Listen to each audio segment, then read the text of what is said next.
Alright. Hello, everyone. Hello, Joshy, Forged Quietly, Wave for Link, Blue, Cloverfield, Kite, Bacon, and Nat. Thank you guys for the good luck. Also, hello, Jason Lopez, Cool Thing, Smuru Dragon, and Content. Thank you guys for the good luck also. And thank you very much, Caryu, for the 24 months of Tier 1. Much congrats on Rainbow Badge, and thank you for the best of luck. Also, thanks for the good luck, Asher, Cantaloupe, and Trakinasnove. You're curious how this will turn out with me being sleepy? Probably by not playing particularly well, but we can hope. Because currently my body wants to be asleep, since my sleep schedule rotates over time.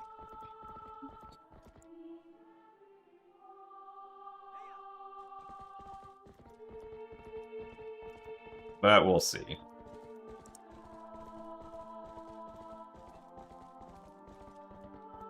What is my dream emote? I don't know if I have a dream emote.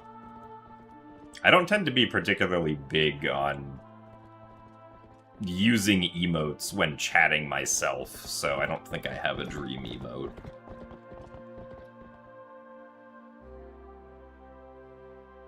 Unless it's literally an emote of me dreaming, in which case that would be Jim Sleep.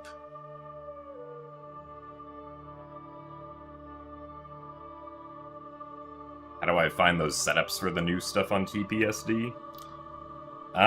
Basically just math. And by math, I mean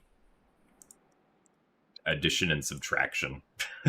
Once we know the position we actually have to get to, it's basically just addition and subtraction. Alright. Let's see if we can do the speed stuff today.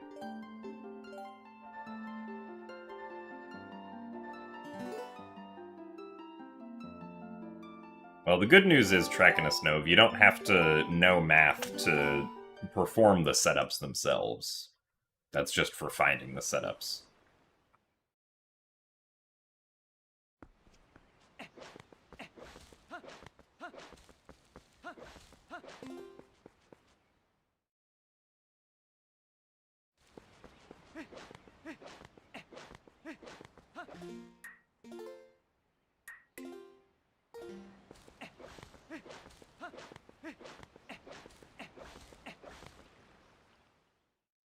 Thanks for the good luck, Riptide.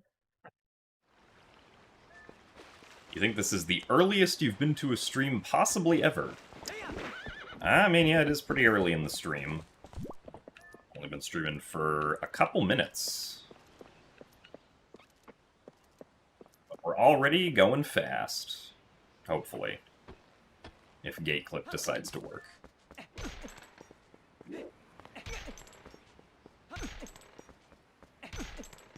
Yay!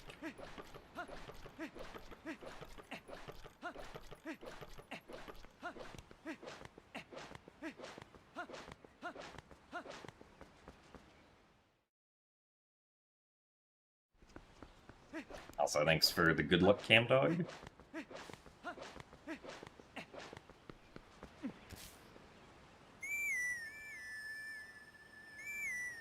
I get better sleep last night? I would not... I mean, I guess the sleep I did get was fine, but because my sleep schedule was messed up, I slept from, like, 5 p.m. to, like, 10 p.m., and then again from, like, 3 a.m. to 7 a.m. or something like that.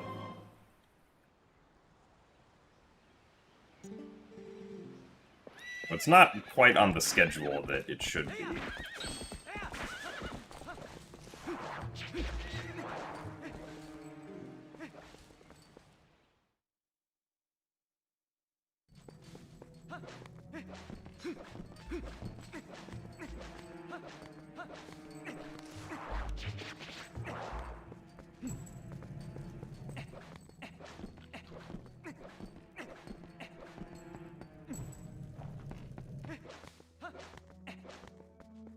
Oh, hello, Mary Sama.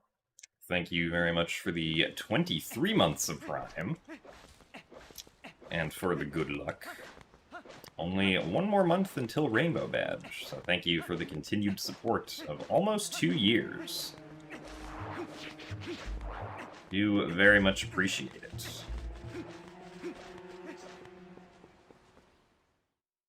hello, Makuya, Harune, and Ben. Thank you guys for the good luck as well.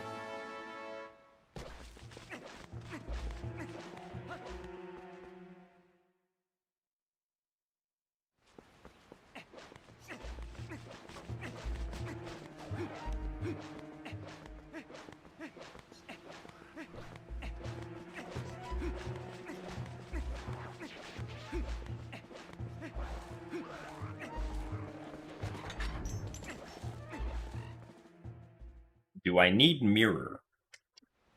I would not describe myself as needing mirror at the moment, no. So Yeto can have the mirror.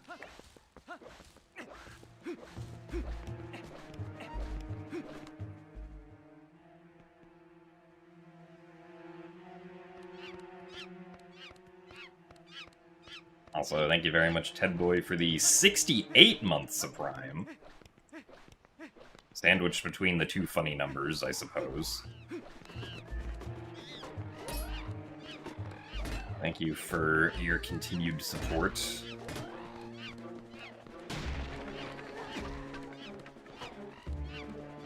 Thank you for the good luck as well.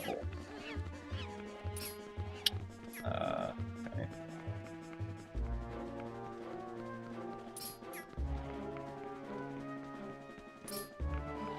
I'd like if this guy could stay on the wall, but I guess he didn't particularly want to, but at least we didn't push ourselves past him.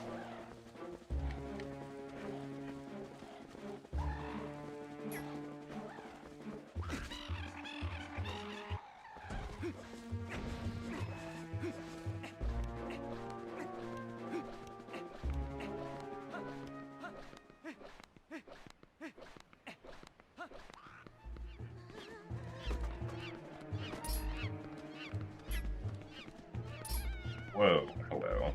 Really? Really? My guy.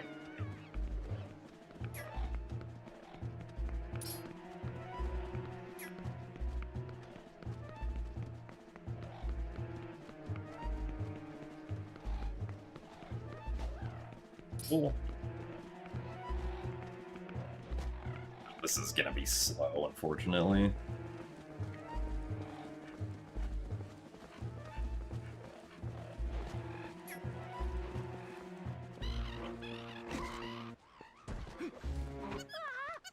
Yeah, unless we get really good goats, I'll probably reset this. But we'll continue for now.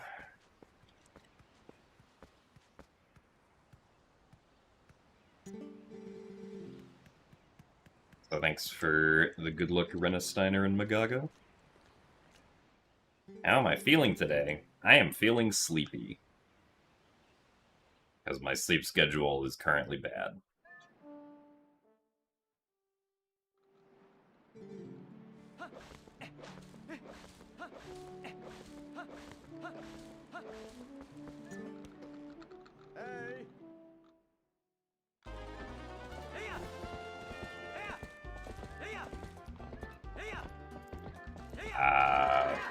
Well, it doesn't look like this is gonna be a good goats. Mostly just because of this one very sensitive goat who decided to run all the way over here.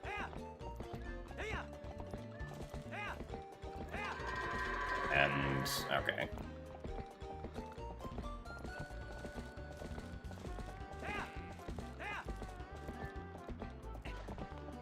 Really? He didn't even go in? Excuse me, sir.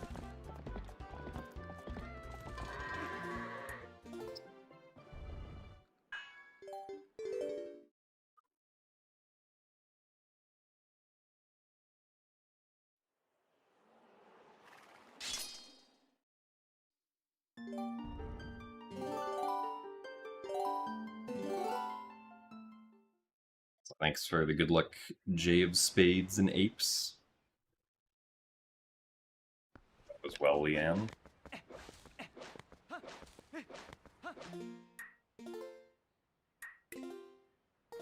I would not say I have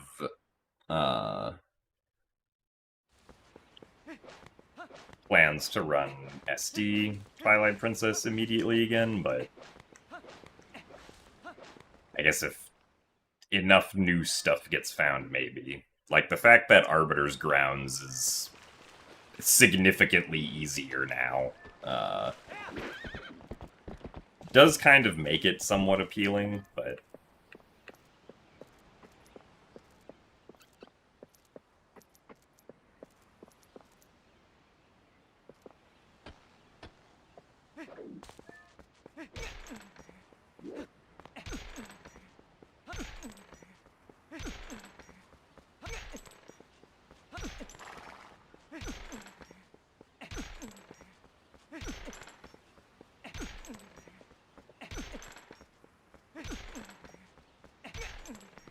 nice.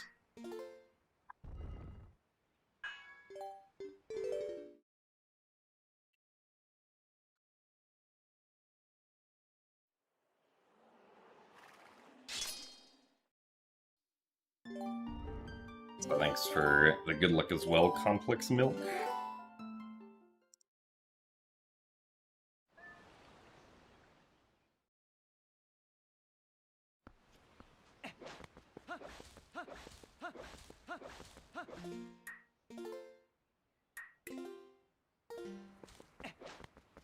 Oh yeah, SD just stands for standard definition, and like refer to either the Wii or GameCube versions, or sometimes both, depending on the context. Usually if I use it, I'm talking about GameCube, but I'll also usually specify either GameCube or Wii, which is why I don't really like using SD for describing Twilight Princess, because it's kind of ambiguous whether or not it means GameCube or Wii. At least to me.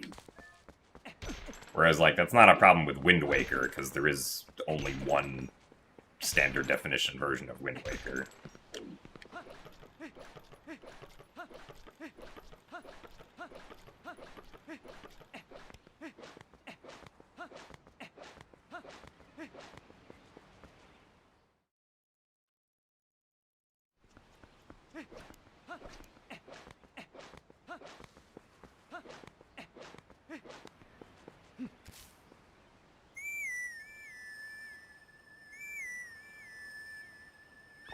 So thanks for the good luck, Fran. You had a crazy windy snowstorm last night, so you're also very sleepy. Understandable.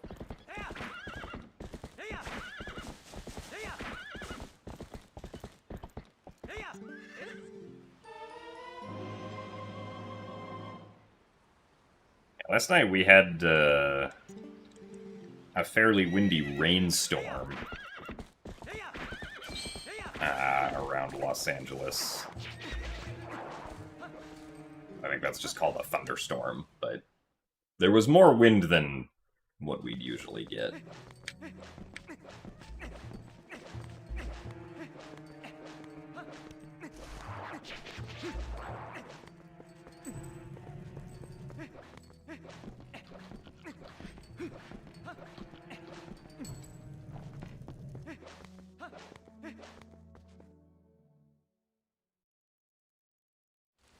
Thanks for the good luck, Donut Sensei.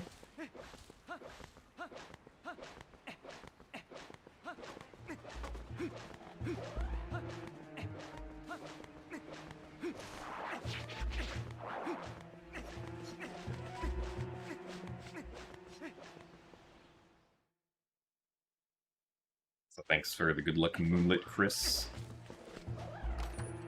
How do I handle playing games that don't let me invert the x-axis? I mean, for me personally, I've never had to adjust my muscle memory because the game wouldn't let me use the camera the way that I want to. Since, like, for Wind Waker and Twilight Princess on the GameCube, the way that the free cam works is the way that I'm used to, so I'm not sure.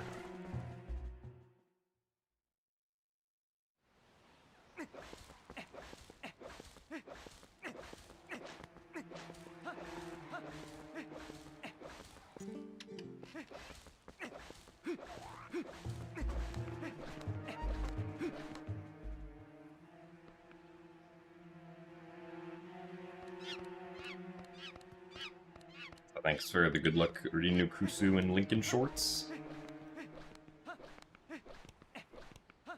Unfortunately, I don't know if I can guarantee a PB. I probably can't, but we will do our best.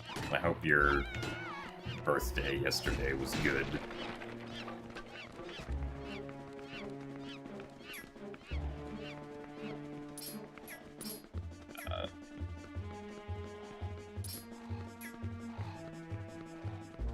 Really? No, stop. Oh my god. That's like the worst spot to go past them, because then if you try to go back past them again, you just end up pushing them back down the path. Anyway.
Not the best, but it'll work.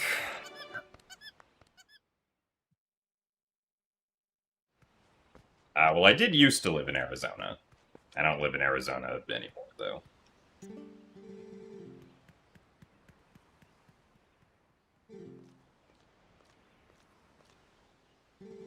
So thank you very much, Carlos Raven, for the 3 months at Tier 1. Congrats on Yellow Badge. Thank you for the good luck. I also did forget to split, this is true.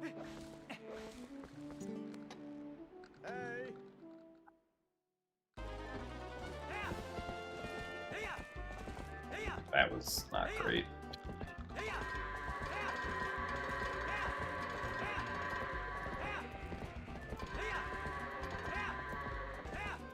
Now, go this way, please.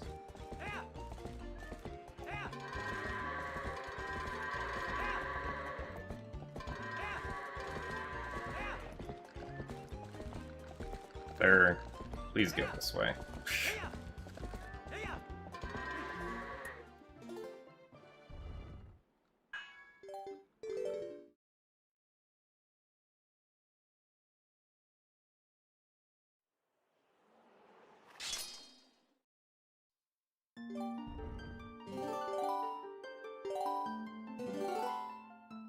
It is kind of surprising, though, Moonlit Chris, that, like, I mean, maybe it's not a modern game, but if it's a modern game that doesn't allow you to invert the camera controls, that's unfortunate. Because the expectation is that if you have a camera control like that, you should be able to invert either axis however you want. I feel like.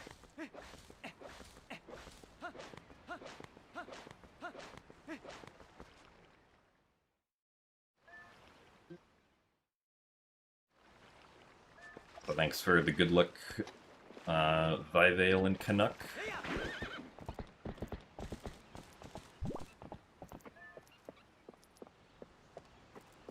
Thank you for the good luck as well, Douglas.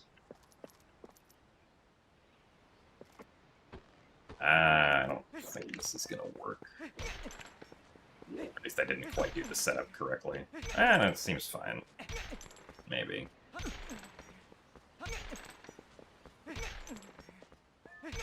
I guess we couldn't quite get the gate to swing the right way.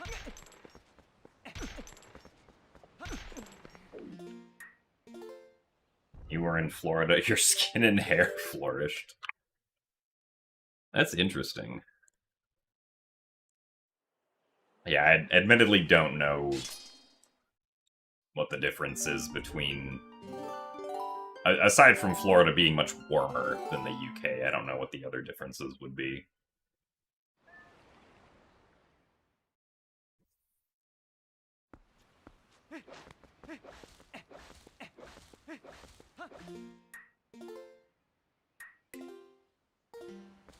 Well, thank you very much, Blood Isaac, for the 59 months of Prime. Thank you very much for the almost 5 years of support. Glad you still enjoy the speed content.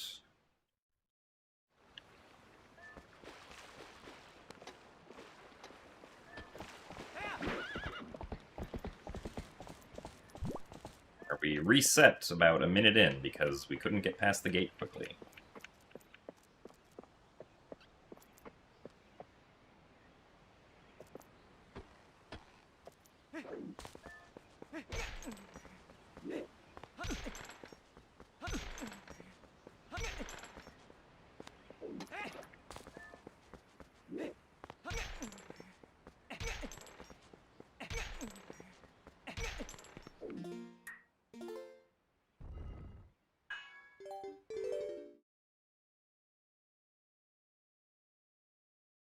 Also, thanks for the good luck, Cowcat. Arizona does get stupidly hot in the summer. But I was inside all day most days, so that wasn't a particular concern of mine.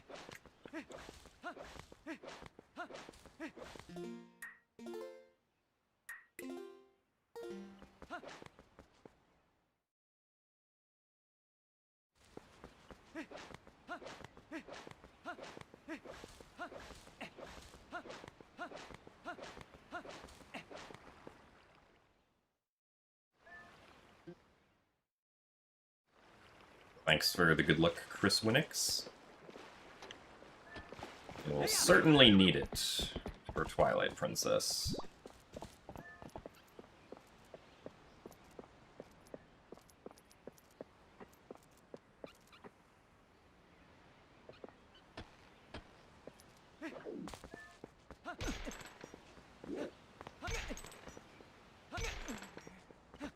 I think I turned Epona a bit too much.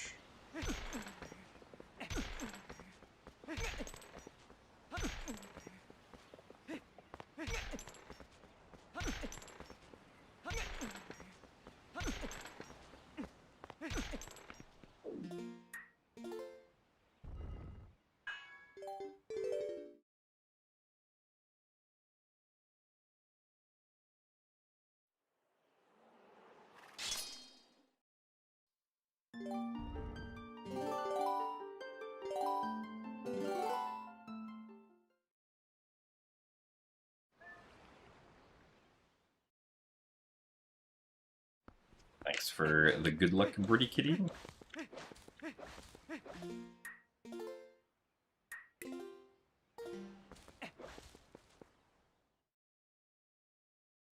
Hello as well, Mellowknock. Welcome to the gate clip resets. Can we camera clip through the gate? I don't know if the camera...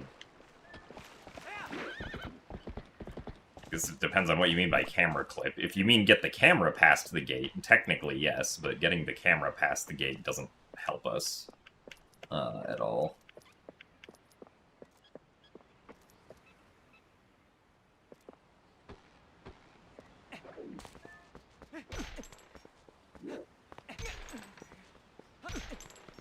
There we go.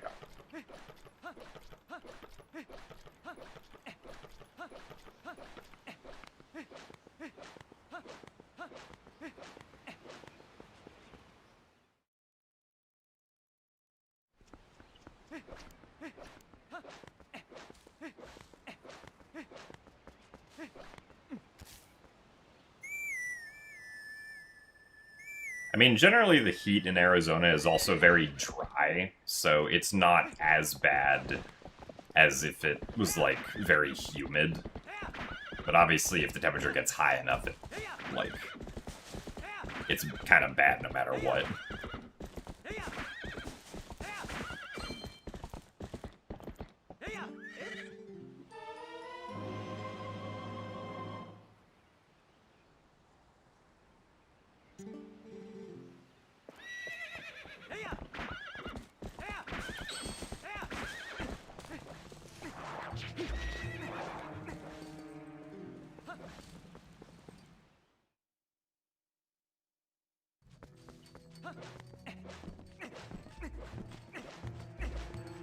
Oh, I see what you mean, cool thing.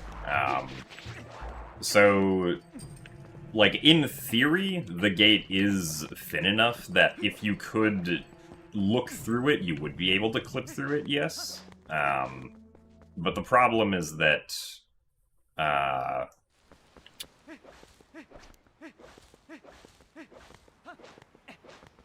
like, doing that technique requires that whatever you're trying to clip through be next to a ledge on the side you're trying to clip through it, and there's no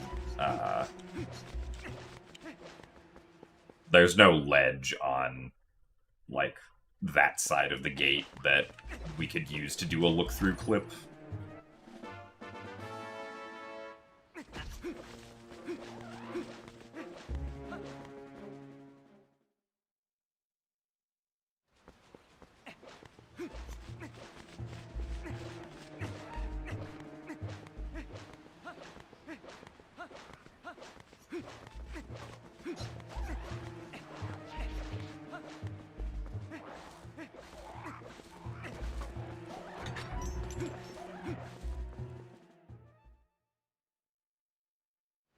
So thanks for the good luck, maybe hero.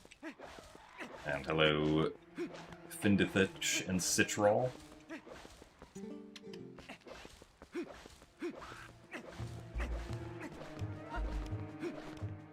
Also, thank you very much, haha, for the 50 months of Tier 1.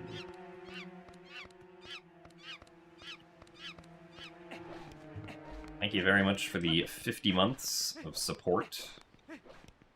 Glad you also still enjoy the speed content, where we push enemies to get pecked by troll.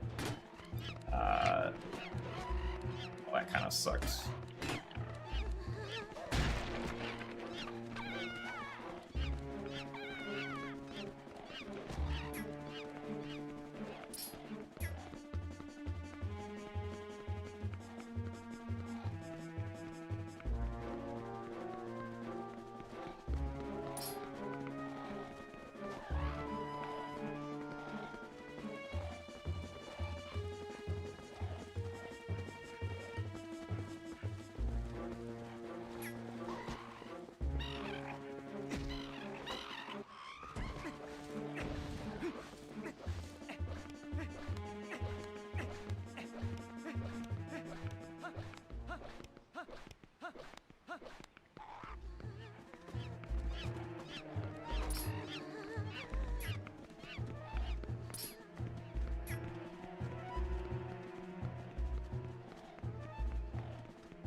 Okay.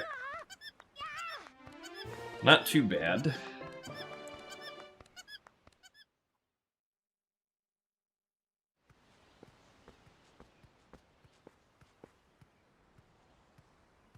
No, we couldn't use a rock as a ledge, because Link can't stand on, like, the small rocks in the area. Those don't have, like, collision that Link can stand on. Those only have collision that push against Link. It would be very nice if we could just look through clip the Orden Gate, though. Would save a lot of resets at the beginning.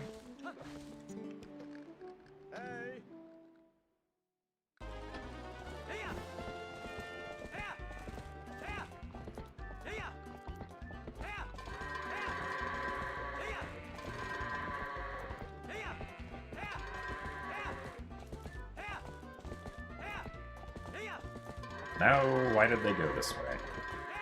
Why did this one guy go this way? Alright, well, whatever. One minor Howard.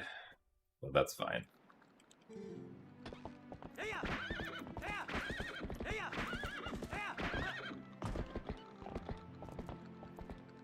Just hookshot actor displace a ledge over there. Well, I guess if the right actor was there, and we had the claw shot, it could technically work, but... Probably not in HD, unfortunately, since, HD...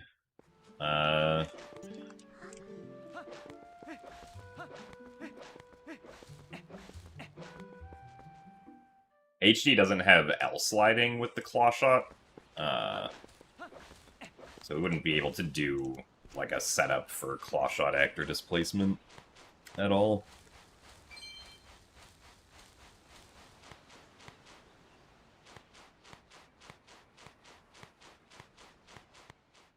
So thanks for the good luck, Cyndaquil Elo.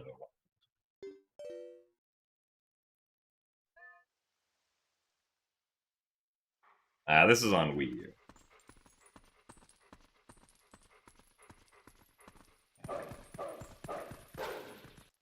This is, unfortunately, one of the only Zelda games you can't play on Switch. In some way. There's, like, technically a few others, too, but... This is one of the ones that people really want. That has not happened yet.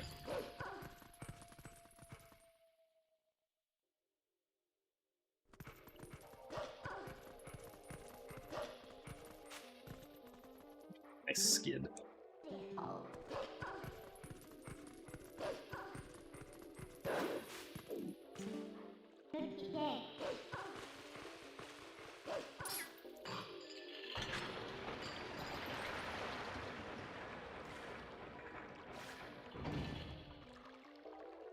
But yeah, something like Battle Quest I wouldn't expect to ever get on the Switch. Because, I mean, that was also just like a Nintendo Land minigame.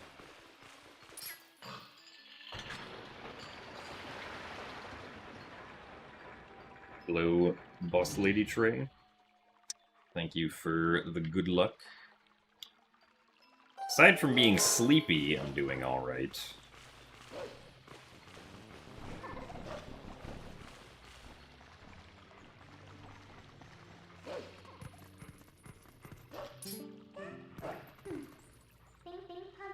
Oh, come on.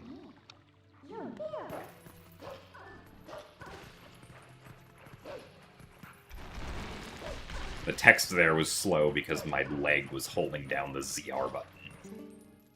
Really? That didn't work? Okay, I'm actually surprised by that. I thought that was fine. Well, that sucks.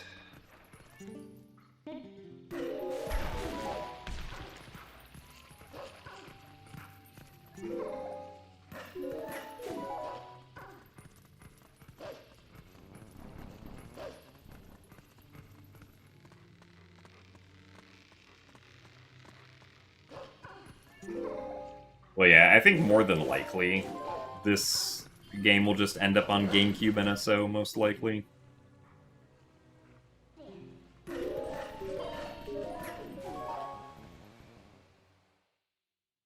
So thanks for the good luck, Ghost.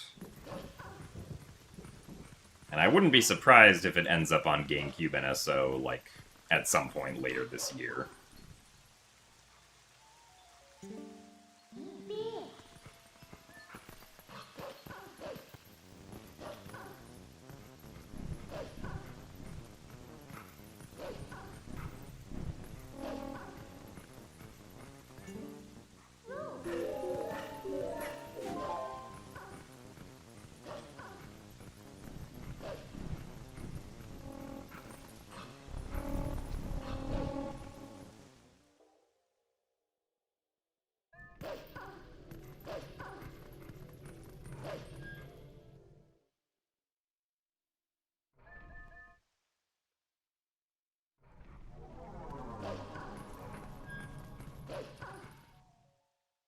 play games casually much nowadays. I mean, I'll play, like, a new game casually occasionally, because there's a, you know, some giant backlog of games that I've never played before that I really should. Like, when Metroid Prime 4 came out, I played that, casually. I also recently played the Talos Principle Reawakened casually. Mostly for the DLCs, because I'd played the original game, but I hadn't played any of the DLC for it.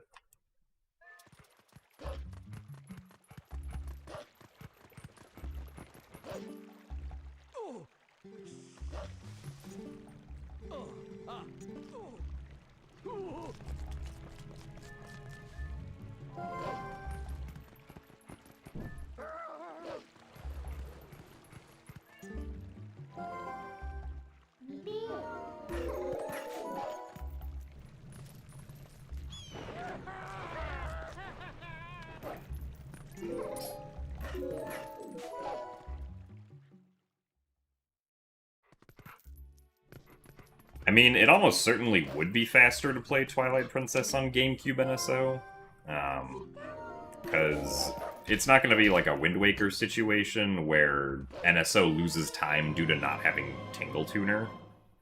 Because Twilight Princess doesn't have any, like, GameCube interactability like that. So, you're basically just gonna... Like, what I would assume is gonna happen is you will just get the base game, but now with better load times, right?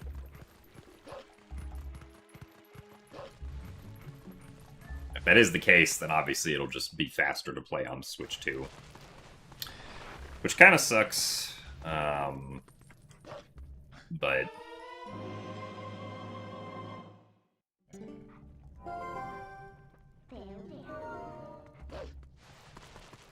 Without spoilers, what's my opinion on Metroid Prime 4?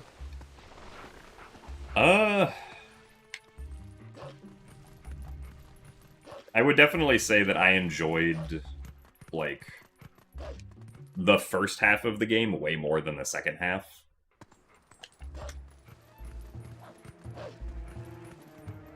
Is my opinion.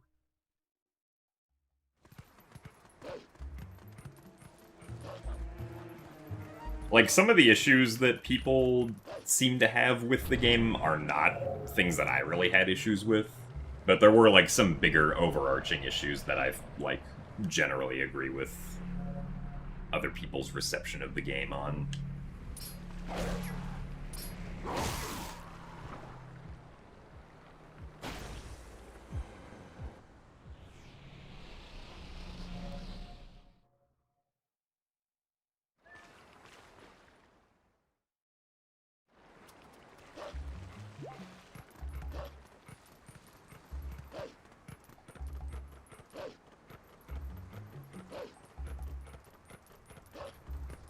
Yeah, as far as playing games casually, I also played Okami for the first time last year. Because it's available on... Or Okami HD, at least, is available on Switch and Switch 2.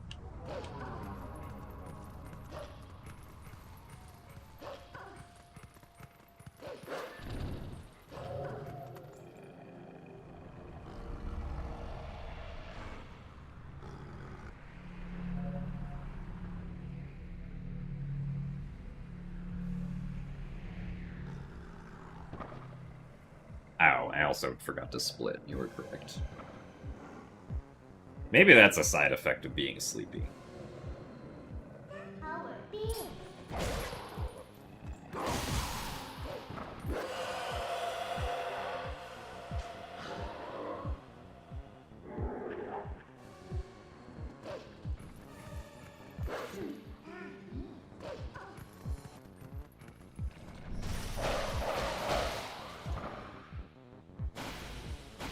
Do I keep finding new tricks? I mean, if you're talking about, like, the new GameCube Stallard skip method, That is also just a product of being able to displace into walls, so...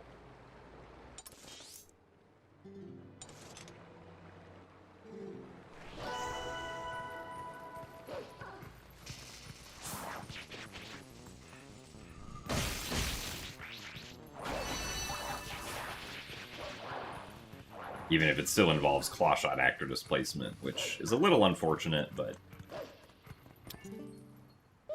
at least much easier to do the part after clawshot actor displacement.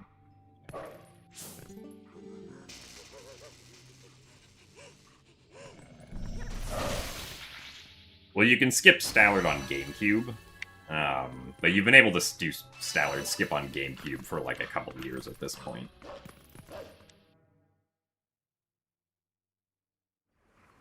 Could have said I was a magician. Well, I mean... I don't think I would consider myself a magician.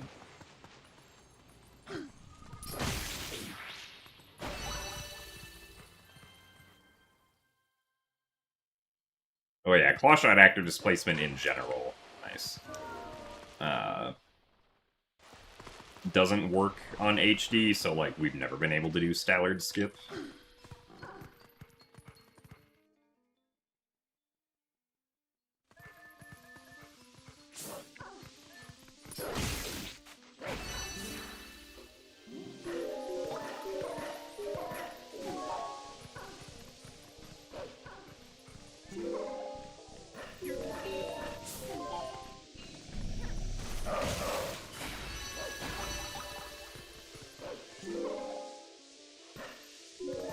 Thanks for the good luck, Jirla.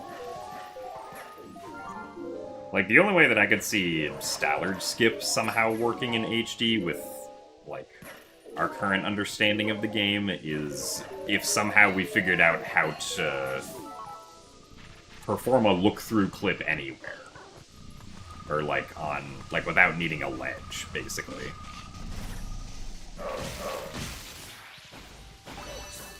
Because then you could just through the gate and go past it.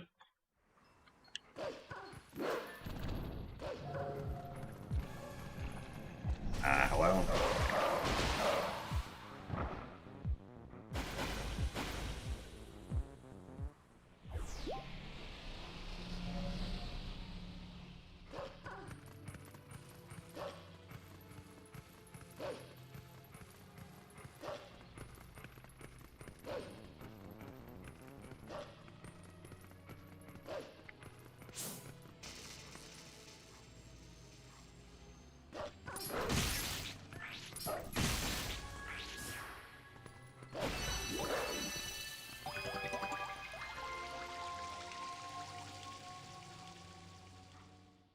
Well, so the new, like, alternative method to Stallard skip doesn't really save any time. It's just, at least in my opinion, much easier and much less punishing to fail, because you can just keep on retrying it however many times you want. As long as you don't, like, accidentally kill the Stall Trooper.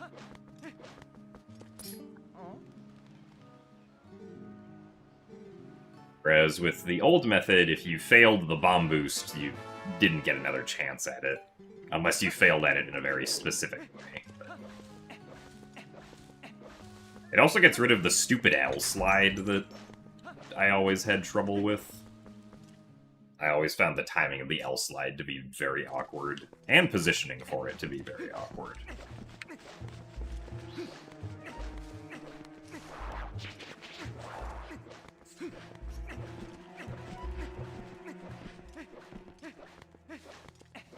So thanks for the good luck, Ace.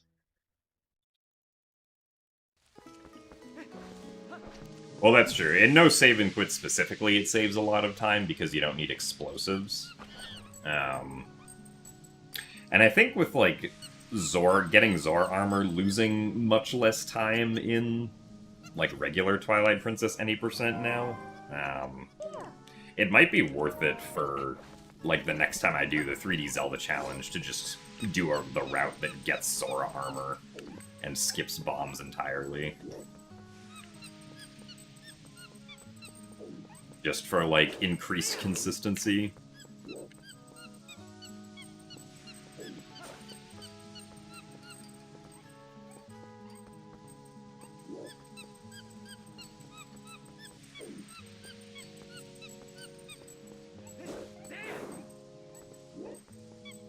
Darn it.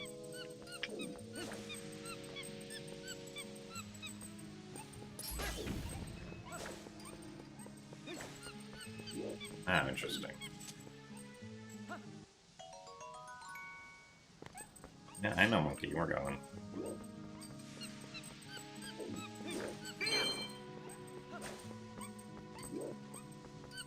Yeah, this one's slow, though.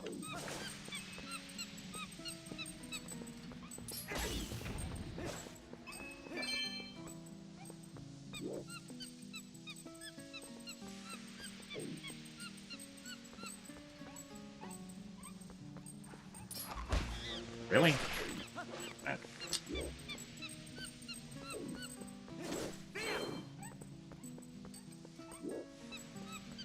Okay, well, at least that's quick. This next one's probably not going to be quick, though. I don't know, this next one was quick, too. Okay. I guess ultimately not a terrible monkey, then. Well, yeah, I think right now getting Zora armor, assuming you do, like, the fastest strats for each route, I imagine, like, getting Zora armor but skipping bombs probably loses at least a minute, maybe like a minute and a half. But, right, that assumes, like, one bomb more feel. But that also assumes that you would do, like, the Epona slide over the gorge when getting Zora armor. Like,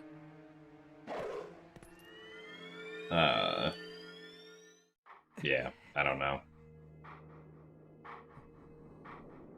Alright, Moogle Knight, hope that work goes well. Thank you for the good luck.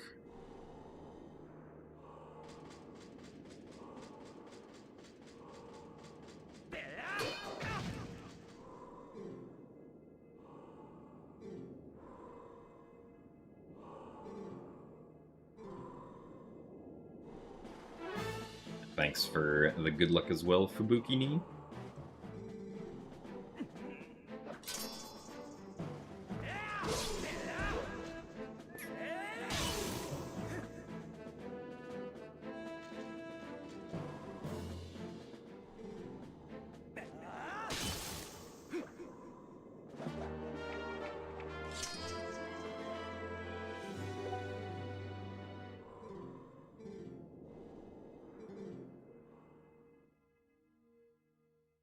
I've played some of Four Swords Adventures. I don't think I ever finished it. And this was like a very long time ago.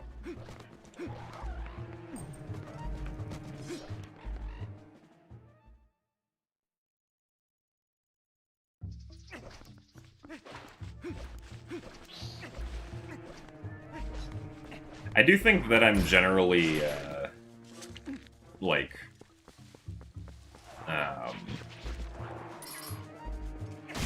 not as big on the, like, level-to-level design of games like Four Swords Adventures or Triforce Heroes, compared to just, like, the regular, world design of a Zelda game.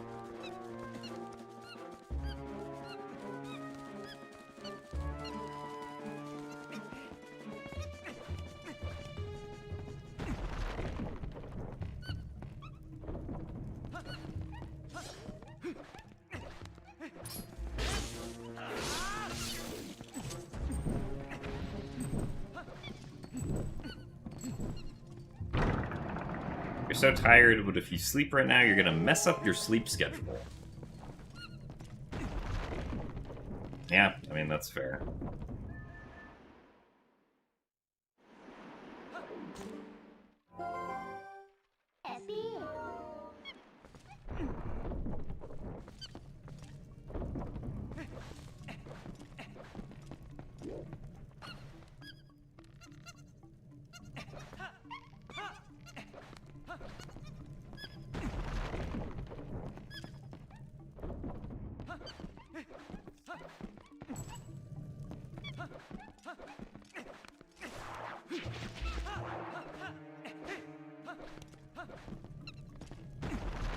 I have not done the 3D Zelda challenge since Tears of the Kingdom came out, no.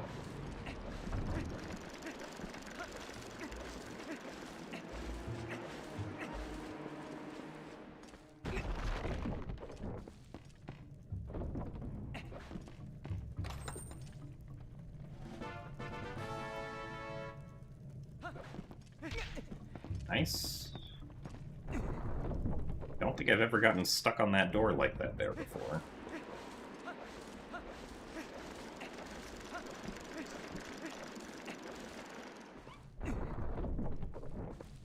The 3D Zelda challenge is a speedrun where you continuously,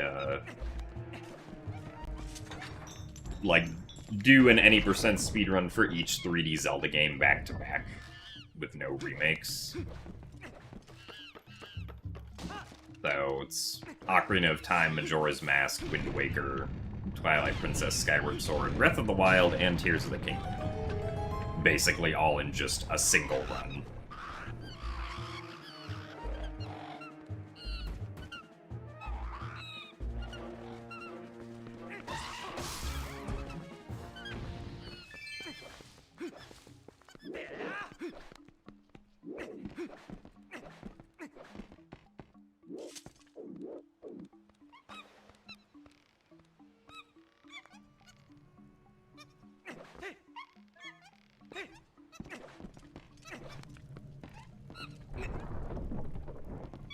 But yeah, at this point, Twilight Princess is, like, basically half of that run.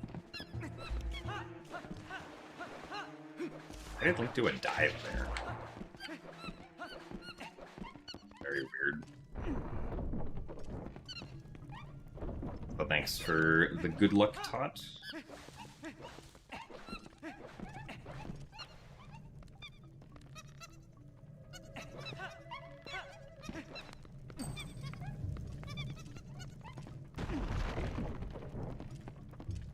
My favorite Zelda dungeon?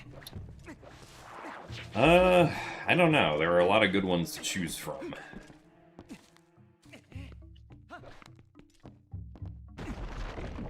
Yeah, for Ocarina of Time, you do arbitrary code execution, since,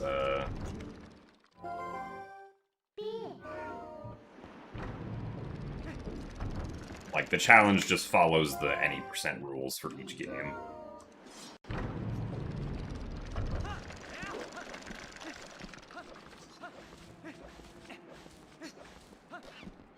Honestly, at this point, I feel like it might be... It would probably be more interesting to me if,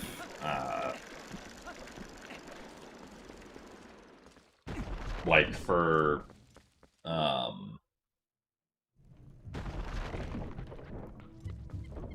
like, Ocarina of Time, Majora's Mask, and Wind Waker, there were, like, some restrictions to not allow Ace or SRM. Because then we would actually get to play more of those games. Oh my god. 6 hops. Thanks, Ook.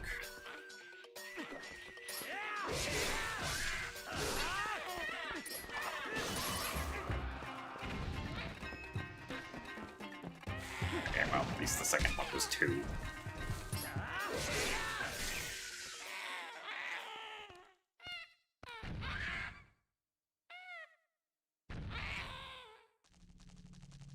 "3D Zelda All Dungeons Challenge" would also be pretty cool, but that would be very long.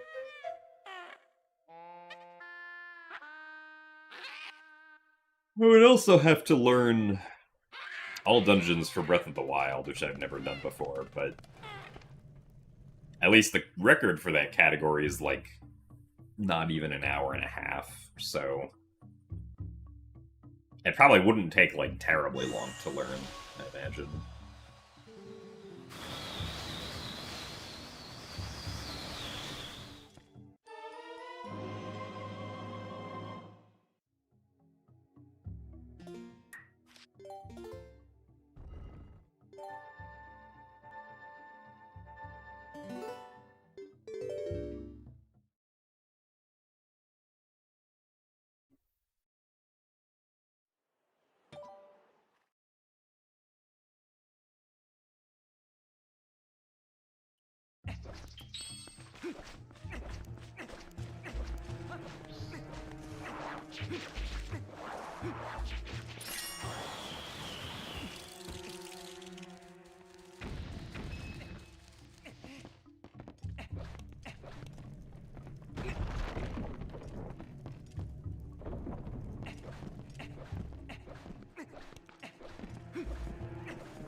Now, honestly, if I was gonna do something like the 3D Zelda All Dungeons challenge, I honestly might just do, like, MM3D and OOT 3D instead of MM and OOT. Because I would definitely have a lot more fun that way.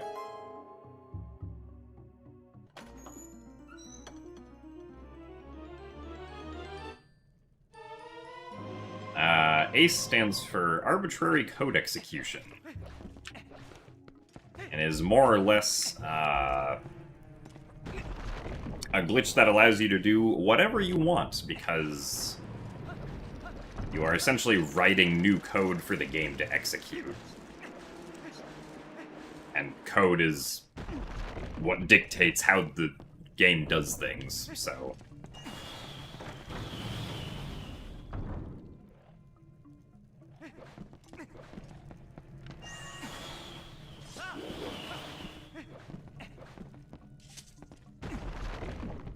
Remake 3D Zelda Challenge. See, the problem with a Remake 3D Zelda Challenge is that Skyward Sword HD takes really long.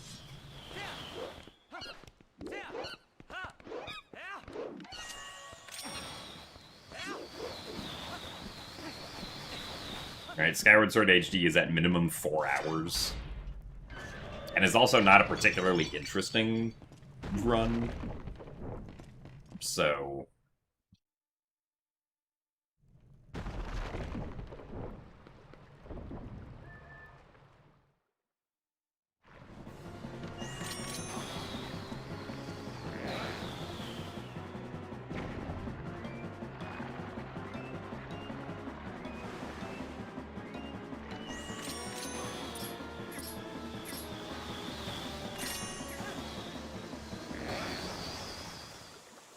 I mean, so, like, for Skyward Sword HD, right, the beginning to Harp is, like, pretty cool. But then everything between Harp and Ancient Cistern is just, like, boring.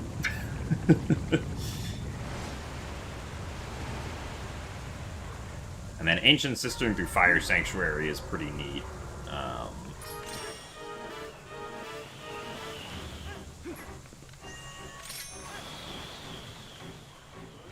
And then it's boring again until we do G3 Escape. I guess Levias is not that boring, but...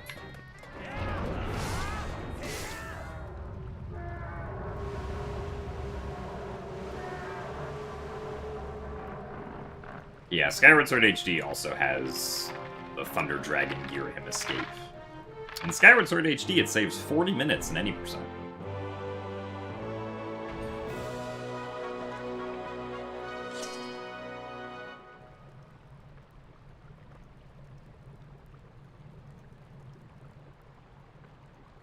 And yeah, Skyward Sword HD doesn't have back in time.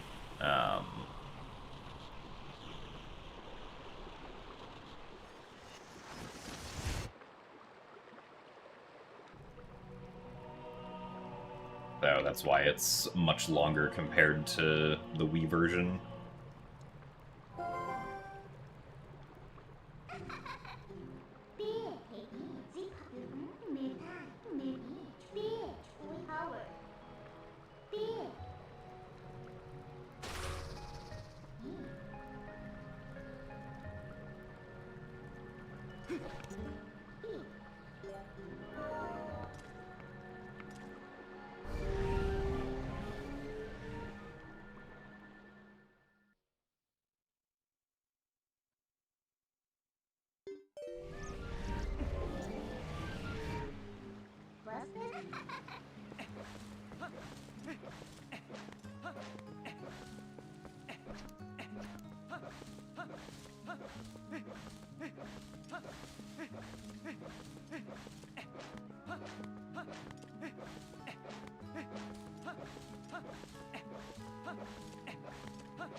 Any chance I do a Bloodborne playthrough someday?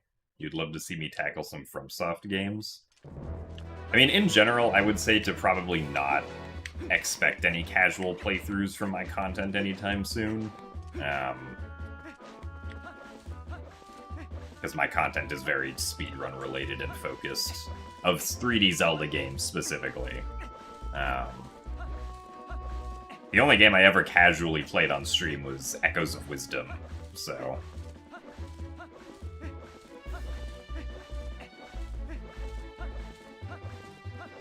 I'm also generally not very big on, like, games that are focused on combat, which is the impression that I get from, like, FromSoft games, is that the focus is on, like, very difficult combat. At least if I'm thinking of, like, the correct kind of games. 1 hour.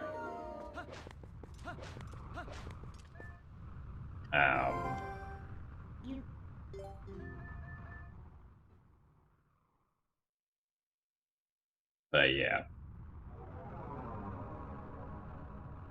Yes, I was speedrunning Tears of the Kingdom day 1. Also, thanks for the good luck, Miyaritari.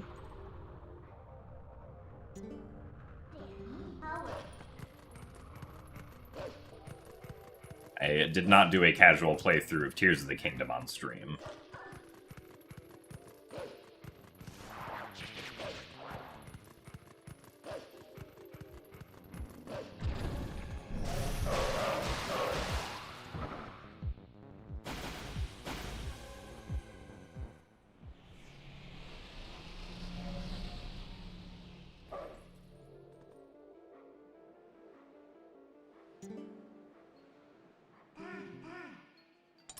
But yeah, casually, I'm definitely more a fan of puzzle games compared to combat games.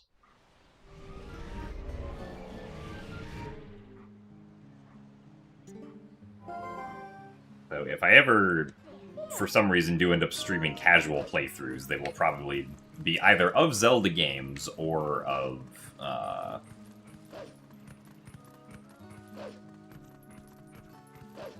I guess puzzle games, maybe, if anything. Like, I did actually record myself, or at least I recorded most of myself casually playing through Blue Prince. At some point I kind of, like, stopped doing it, though, because I had, like, ended up dropping the game for a couple months before getting to, like, the very end of the game, but,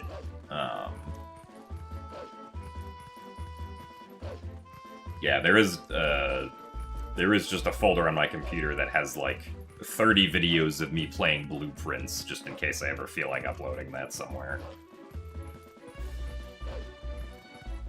So thanks for the good luck, Kelsey.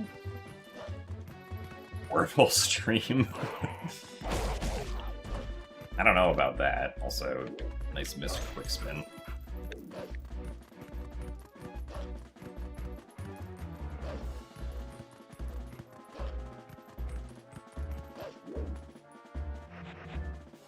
I don't know why I just tried to pause there so quickly.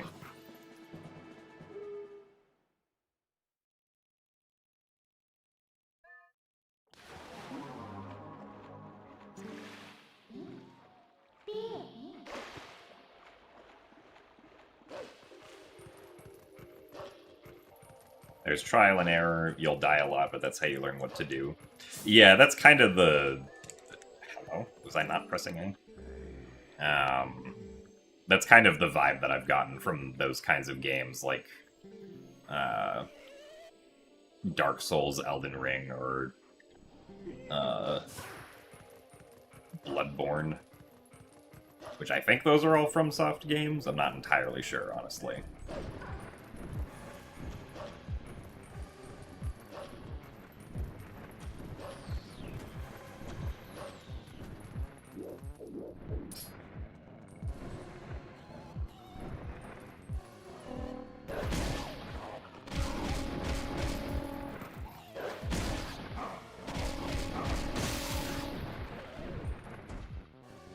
Mom's been obsessed with Blue Prince. It is a very good game. I did recently get my sister to start playing it, and it's been very interesting watching her play.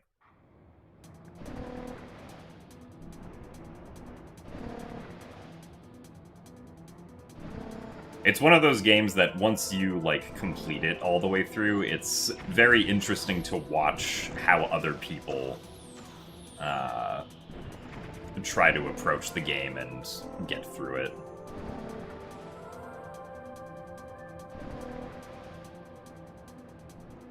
So thanks for the good luck, Lifessa. And thanks for the best of luck as well, Snowy Sparkles.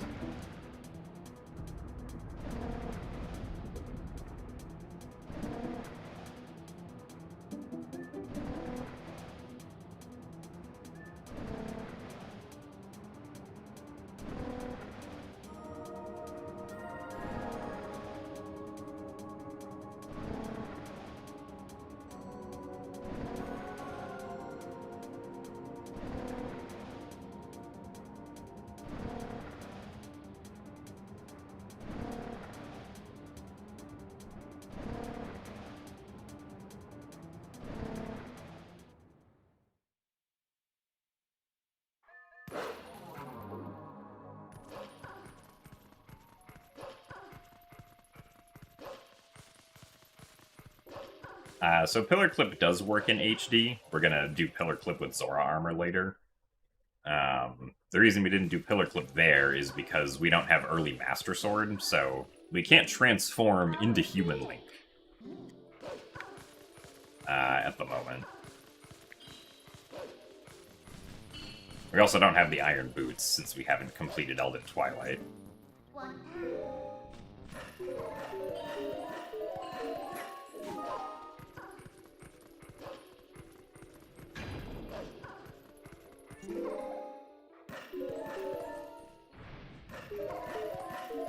Also true, technically there is early Master Sword, it's not very fast because it requires doing a multi-hour pickup slide.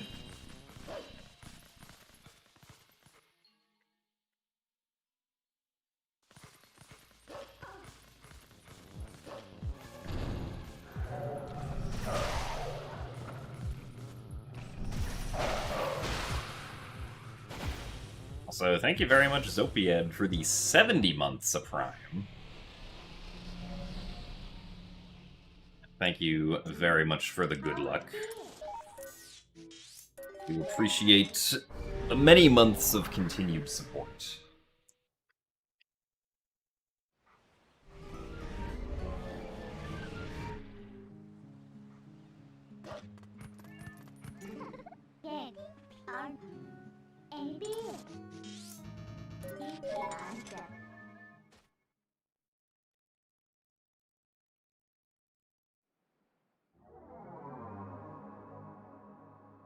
So thanks for the good luck, Baskist.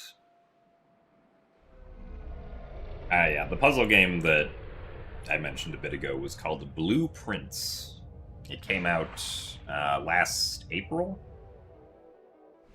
Definitely my pick for favorite game of 2025, but I guess that's not saying a whole lot because I didn't like play very many new games in 2025, so I think technically the only new games that came out in 2025 that I played were Blue Prince and Metroid Prime 4. And I think Talos Principle Reawakened if that came out in 2025. I don't remember when that came out, but so it's not really hard to beat Metroid Prime 4.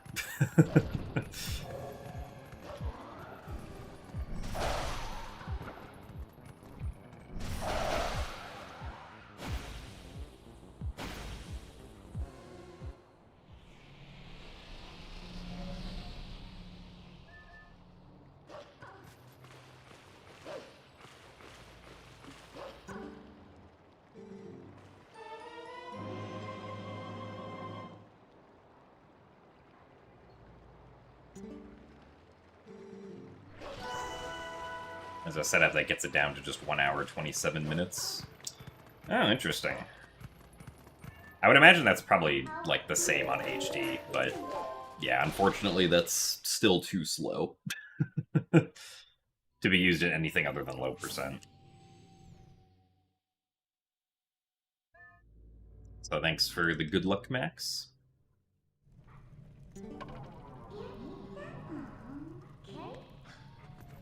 play on words is intentional? I don't know, Curtis. You'll just have to play the game to find out.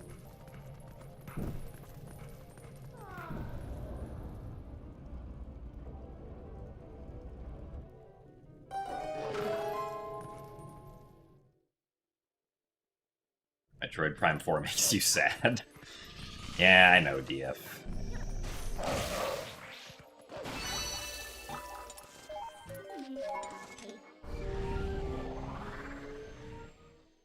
Maybe in 5 years, if Metroid Prime 5 comes out, it'll hopefully be better. I mean, given what we've heard about, like, the behind-the-scenes development, it probably, like, another Metroid Prime game being made has, like, a very significant chance of being much better, I feel like.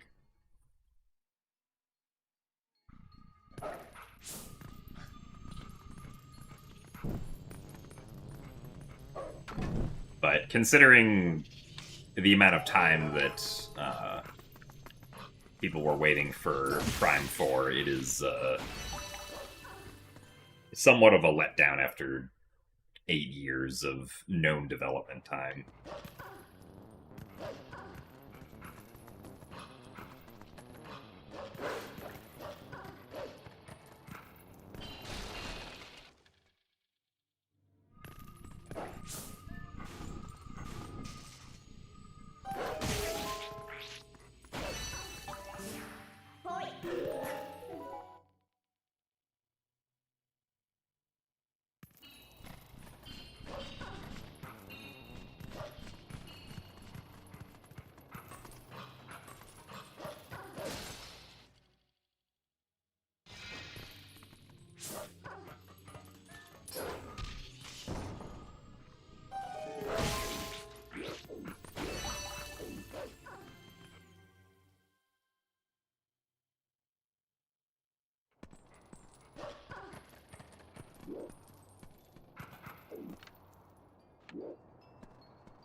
Huh? Really? I am surprised that did not work. That must have meant that my positioning was somehow off, but that doesn't make any sense to me. Thought I released slowly enough on the stick.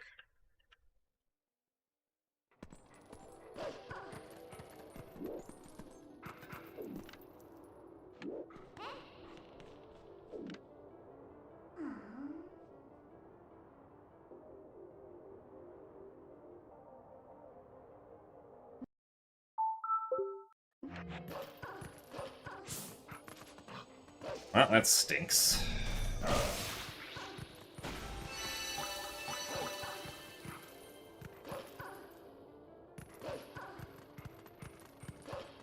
I guess we can still continue.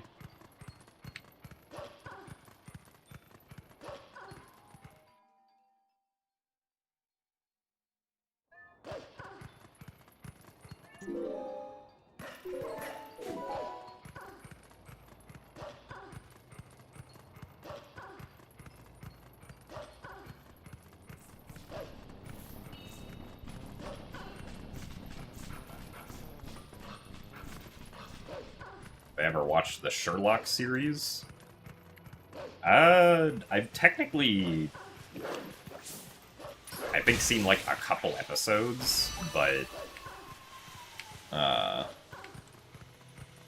only as like something that was occasionally in the background that other people in my family watched. It wasn't something that I was like very actively paying attention to when it was on.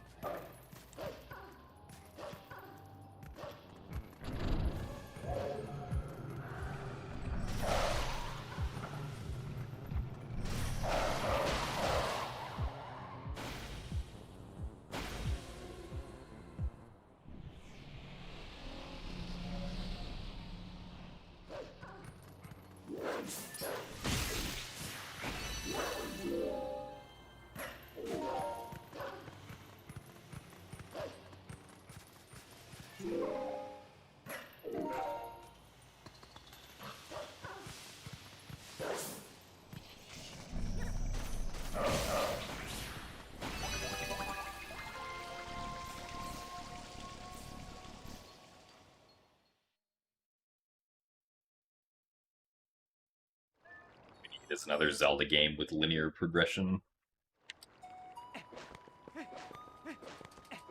I mean, yeah, I would definitely say I prefer linear progression to completely open world, but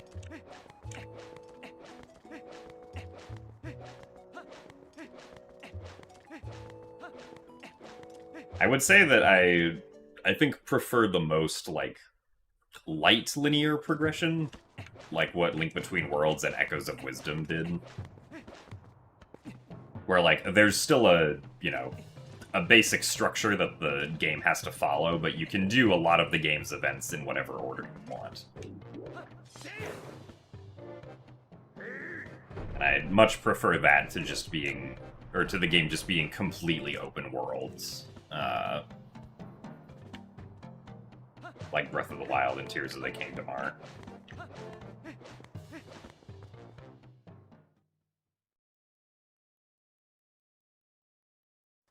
Also, thanks for the good luck, Zambi.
Thanks for the good luck as well, audio killers.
Oh, darn it.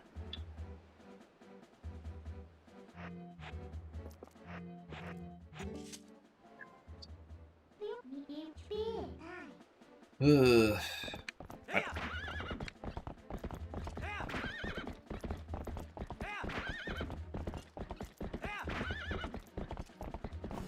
It was not facing the direction that I was expecting.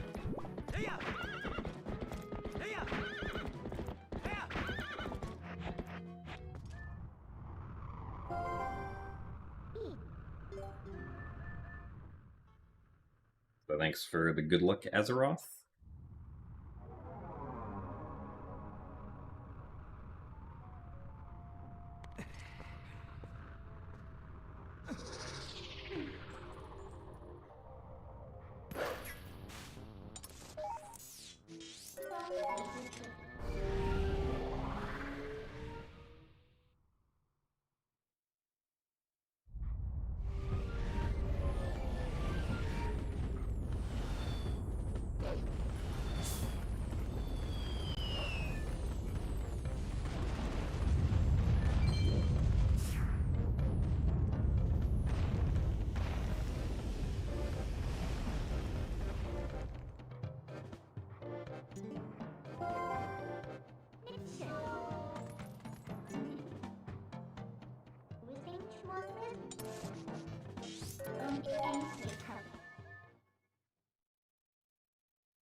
I feel like it's shocking how little you know about this run with how often you watch.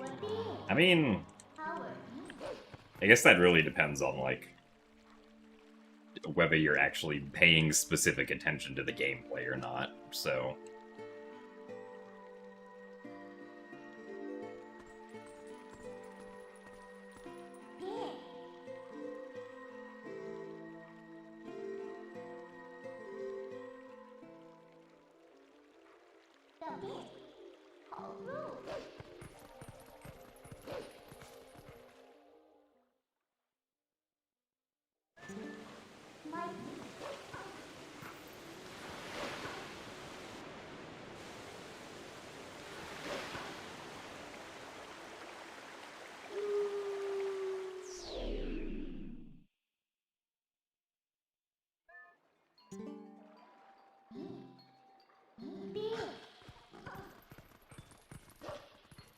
Well, skipping Rutella's text, you could technically do the method as Wolf-Link with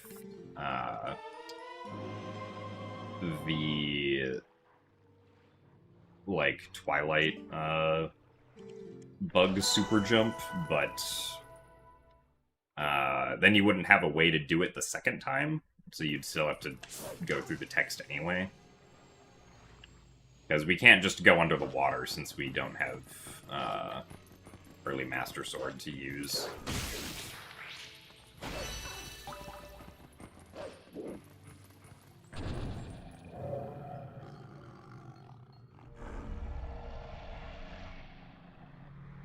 What was my most difficult speedrun skip to learn? If we're talking purely about Twilight Princess,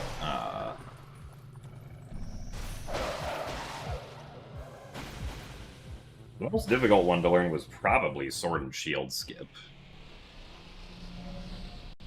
If I had to imagine.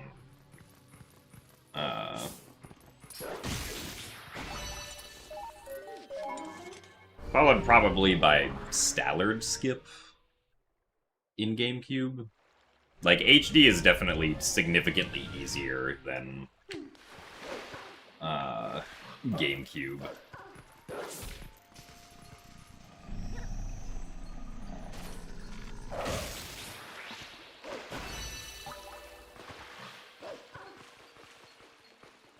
Too early on that one.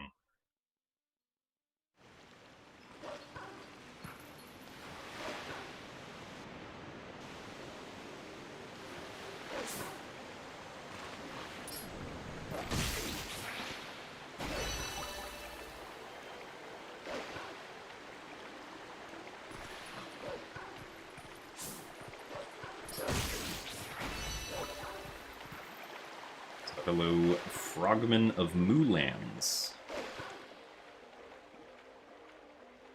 Thank you very much for the good luck.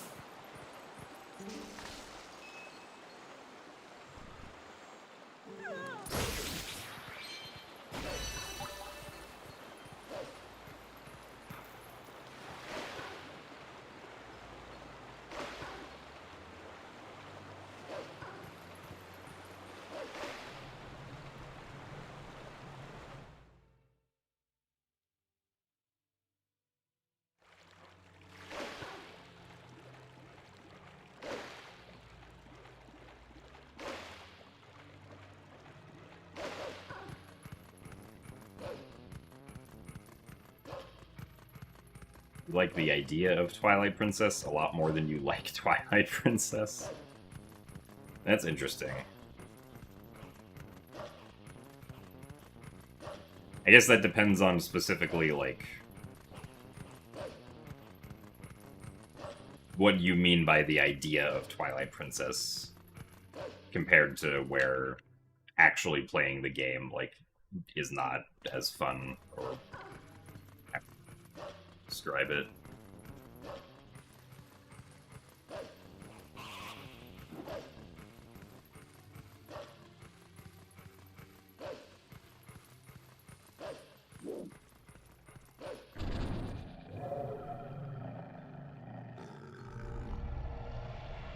I have a favorite kind of pizza. Personally, I'm partial to putting pepperoni and sausage on my pizza. Hello, Mr. Shadow Beast.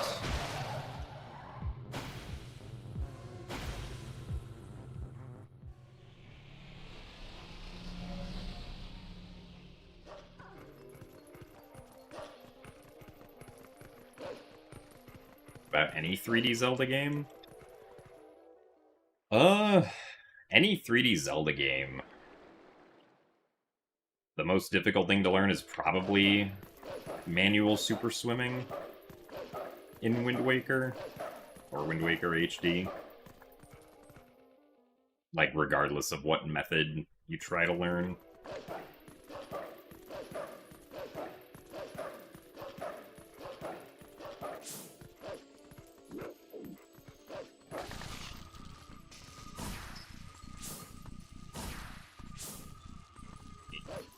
Can we go over to the left, please? Why that took longer than usual.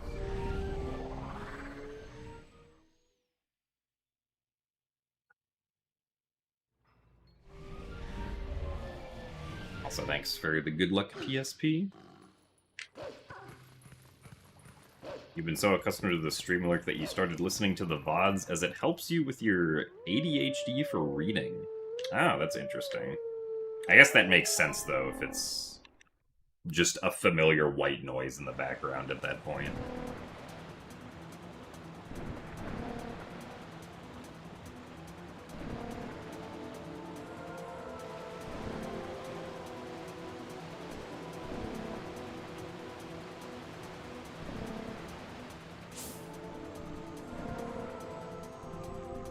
I hope that your doctor's appointment goes well, Lenene.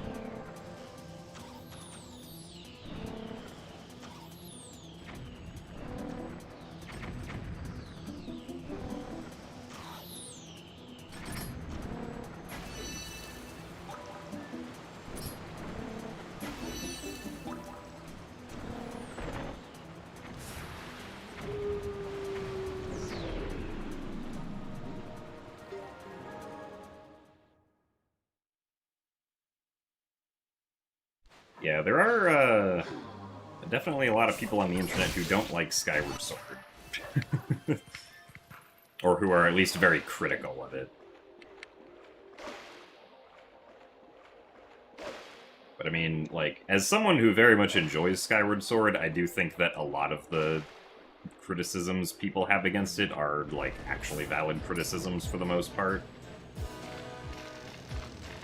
Because, like, the biggest issue that Skyward Sword actually has is just that, like, motion controls inherently are not going to work for everyone. And not just in the, like, disability or comfort sense. Like, even someone who is comfortable using motion controls might not use the motion controls the way that Nintendo expected players to, and will get frustrated when things don't work the way that they think they should. Or just, like, the environment might not be great, and, like, the specific environment that someone's playing the game in, like, the actual physical environment, and, like, the Wiimote could potentially, get desynced a lot due to, like, other light sources that are around it.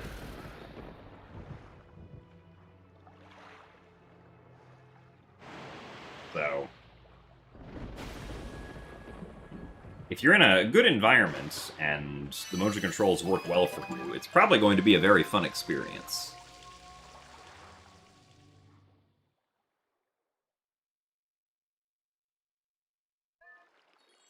That segment was kind of bleh. So far, this run is mediocre for a run that I would want.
Actually, I have to hold forward for that still.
Yeah, I remember playing casually. I also got stuck during the wagon escort. Power 1E.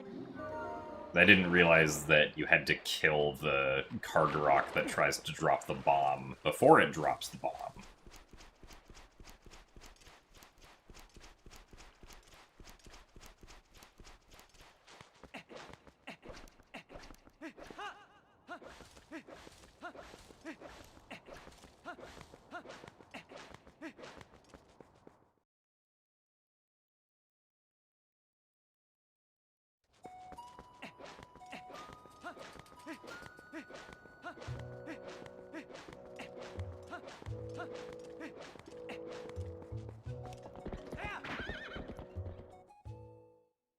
Casually, you do have to talk to Prince Rawless, but in the speedrun, we skip doing that.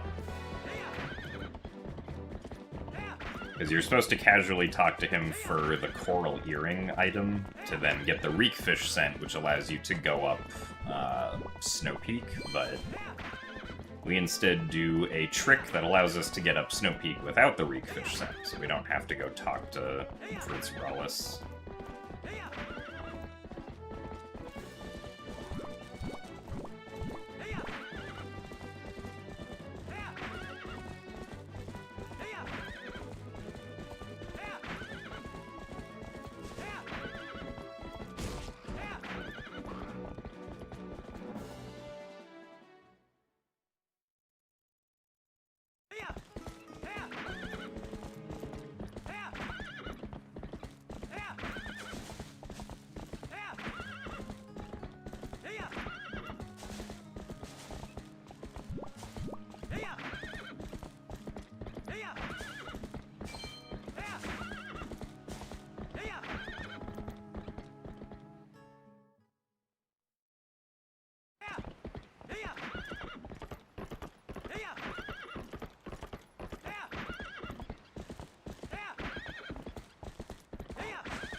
Come on.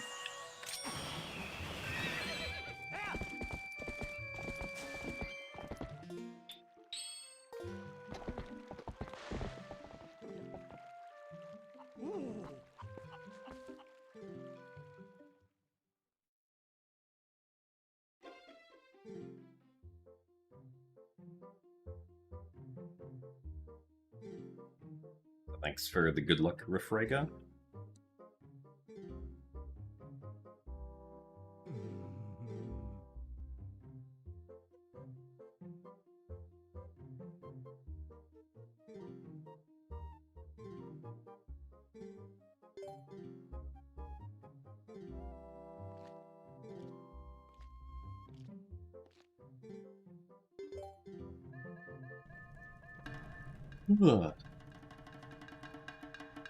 Alright, Bo. One slap. Okay. One slap of time loss.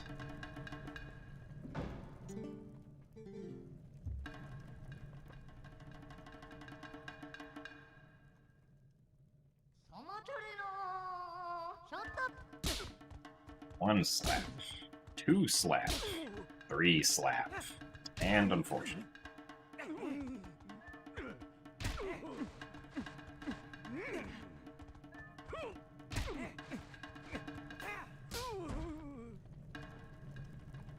So thanks for the good luck, Heartless Wolf.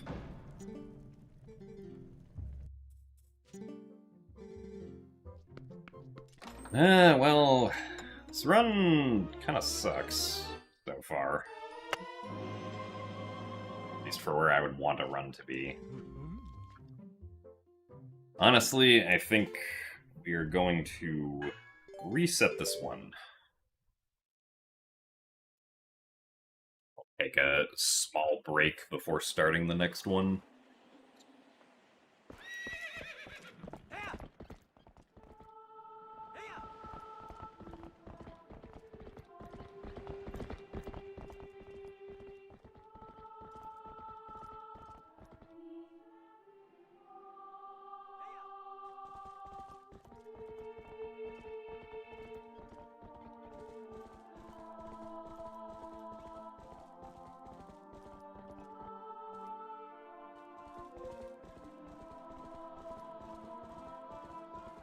My favorite non-Zelda game is Outer Wilds, because that's also just my favorite video game, full stop.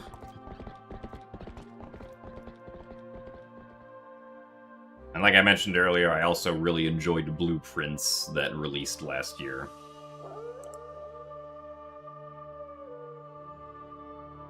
I also really like the Talos Principle games. Those are pretty fun.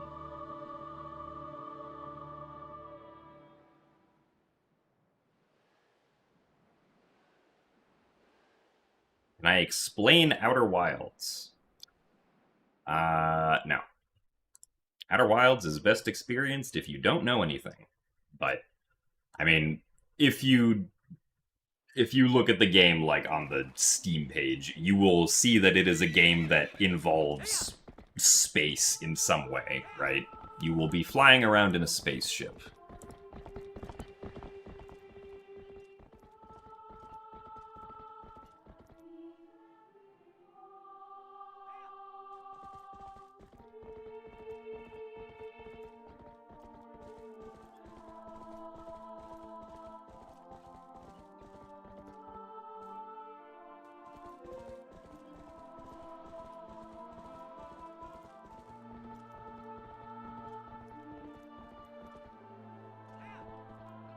But yeah, Outer Wilds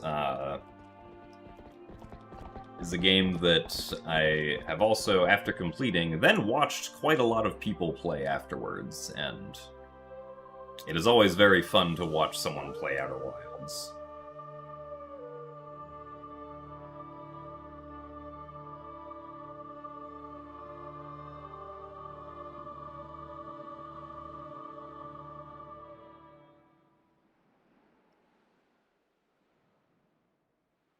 But yeah, generally, like, my favorite games are all, I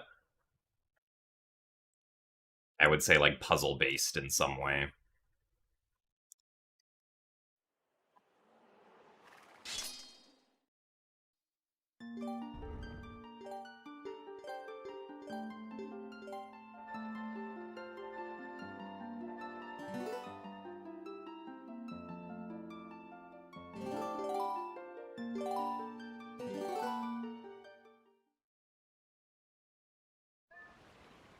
You're making tea? Would I like none?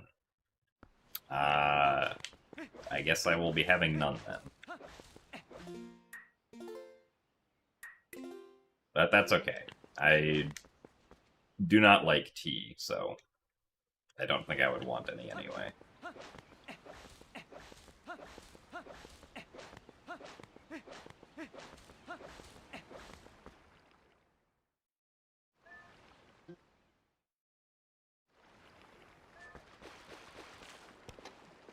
What's Sleepy Edition?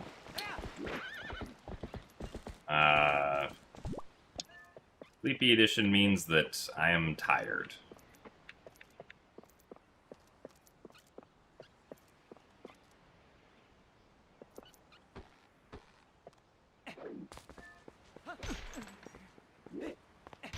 Due to lack of sleep. Nice.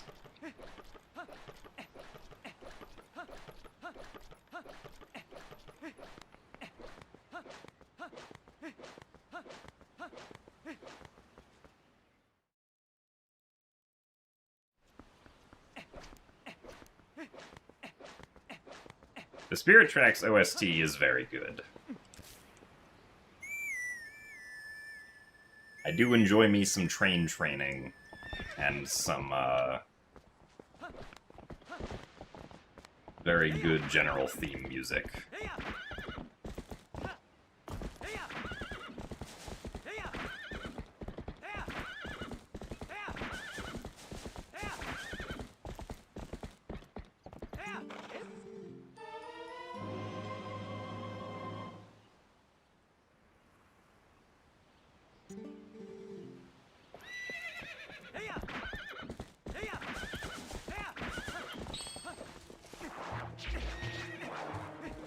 Ah, yeah, G3 escape is possible on the latest Skyward Sword HD version. Unless the new version was just pushed a couple hours ago, but I don't think that happened, if I had to guess.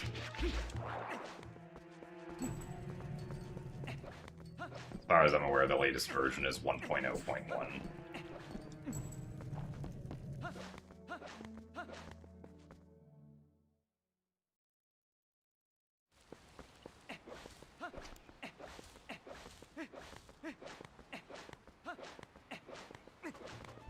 G3 escape can just be very tricky, because the platform you have to get down low enough before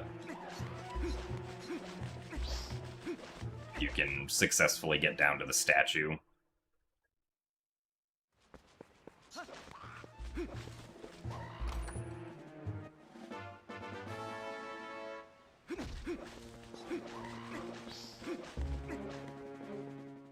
What's my favorite food on a scorching hot night?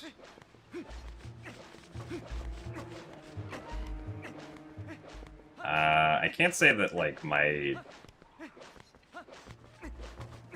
appetite for food differs a whole lot based on, like, what the current temperature is. I would definitely want a cold drink, though, but I don't think I would mind eating, like, hot food while it is currently hot, temperature-wise.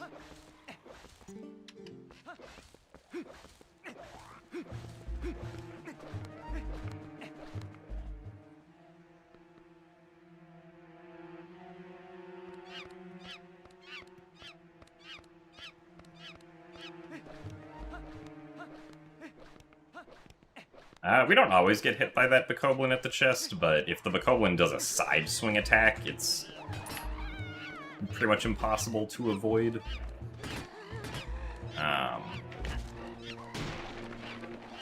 If the Bokoblin does a vertical attack, then usually we can avoid it.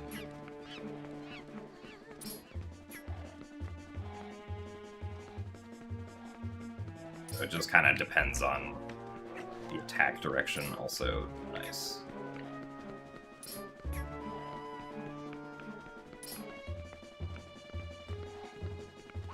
It's a little bit slow, unfortunately.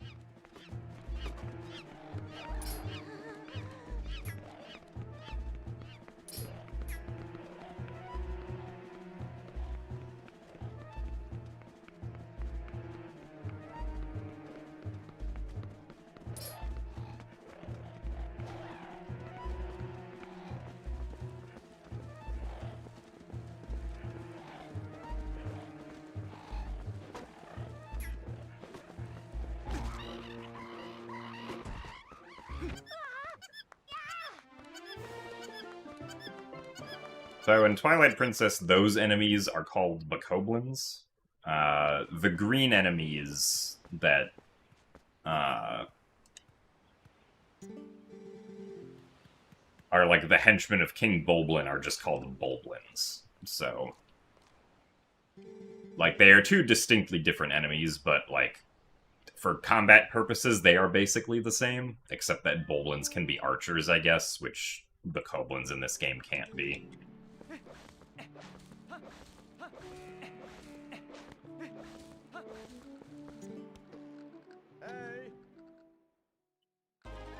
Hello, Mr. Alberto.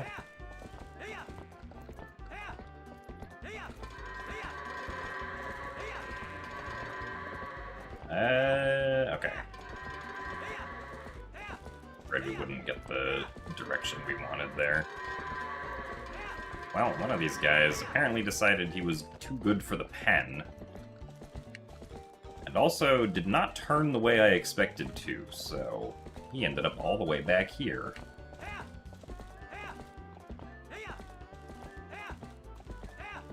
Thanks, Howard. You turned what could have been a 21-second goats into a 35-second goats. Very cool.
Thankfully, we got the gate clip again without too much trouble.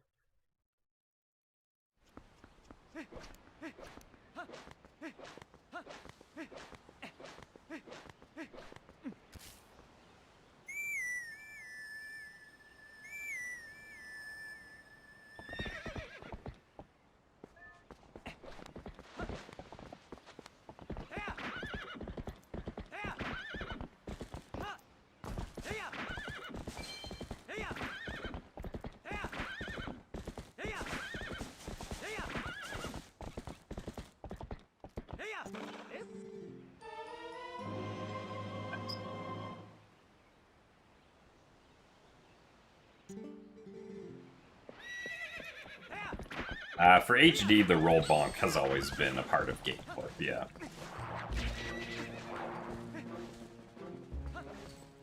Since there's no other way to clip through the gate that we're aware of.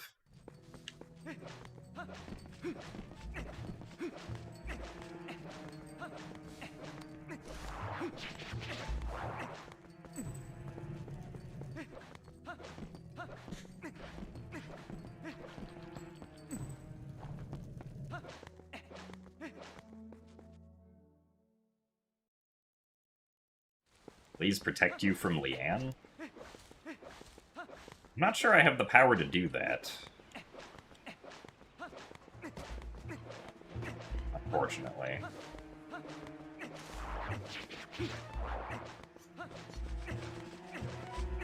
I think that's something you will have to hash out between yourself and Leanne.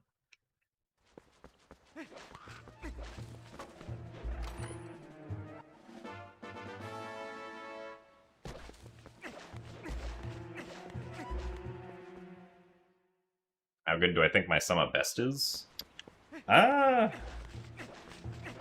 think there are probably segments where it could be at least a few seconds faster. Like, my Temple of Time best could probably be, like, honestly, maybe, like, up to 10 seconds faster with, like, a good Temple of Time and also getting, like, stupidly good Armagoma RNG, which never really happens. Like, getting, sideways spider climbs on both cycles where she walks back up. The chance of that happening is pretty low, so it's not something that's ever happened to me.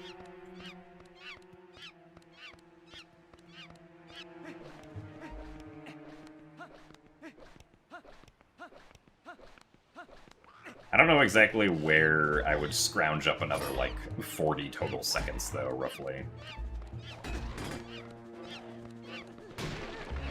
Current strats.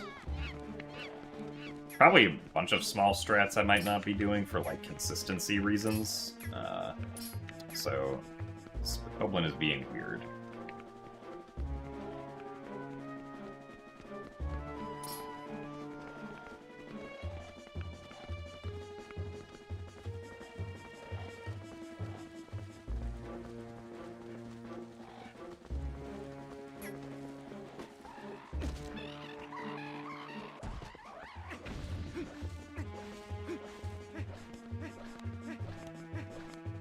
Found my Jotwad task the other day, and it's peak content. Ah, well, thank you. Glad you enjoy my fusion of tasks and poetry. That was definitely supposed to be taken very seriously. I am surprised we did not accidentally go past the Boko there, but I will take it.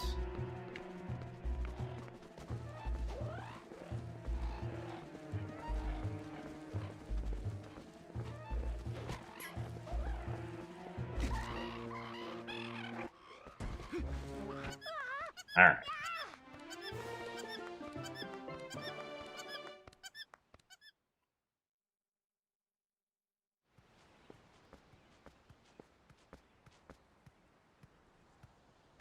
Thanks for the good luck hero of time.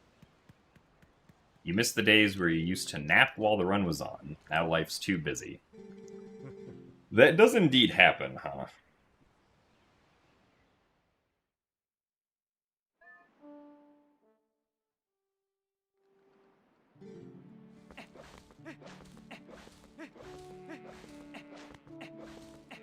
I have heard of Wolfos Jump.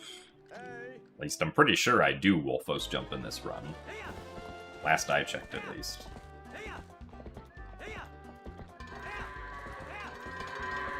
No, that guy was too sensitive. Honestly, this is probably fine. Nope. Two of them had to... Really? We're doing this exact same thing again.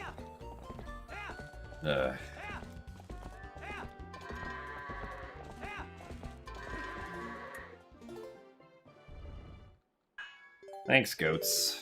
Much appreciated.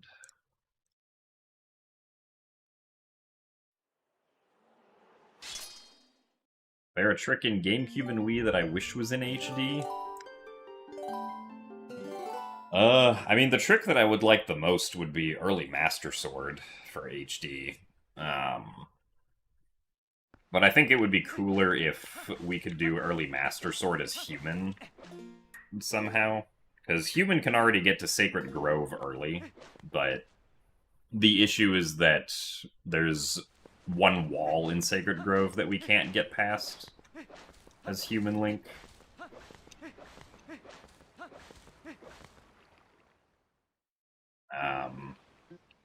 But maybe one day we'll get past that wall, and then we can do early Master Sword.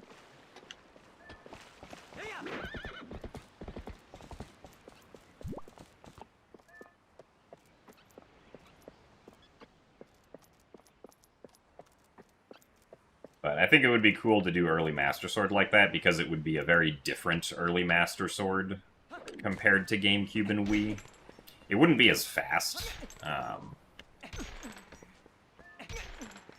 as it would be more out of the way to do early Master Sword like that.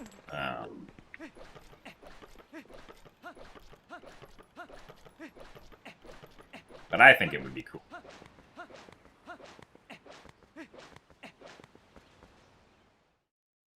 Please let you be sensitive. I mean, you're allowed to be as sensitive as you want to be.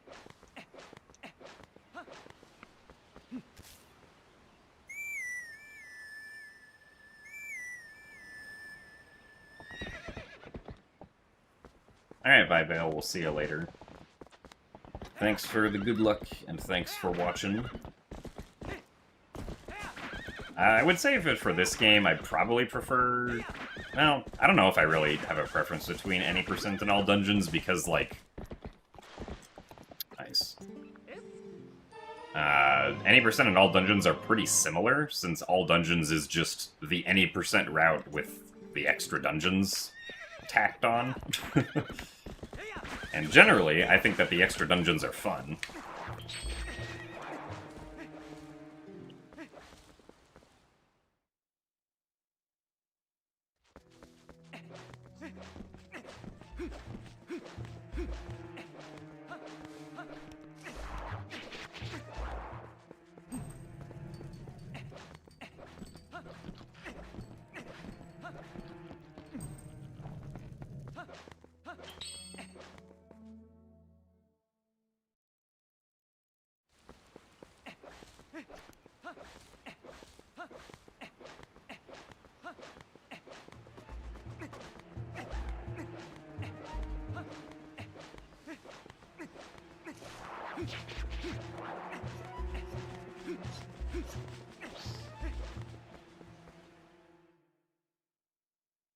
Also, thanks for the good luck music boxes.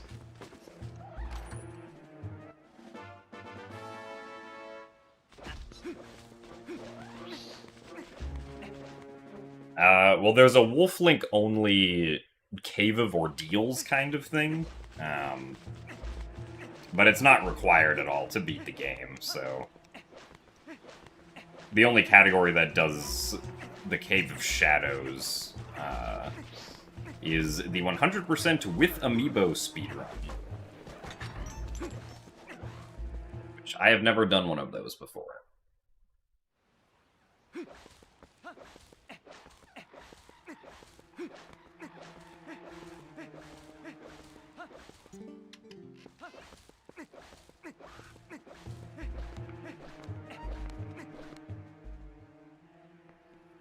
My shirt is Dark Link in, like, the Wind Waker art style. Just on a dark gray shirt.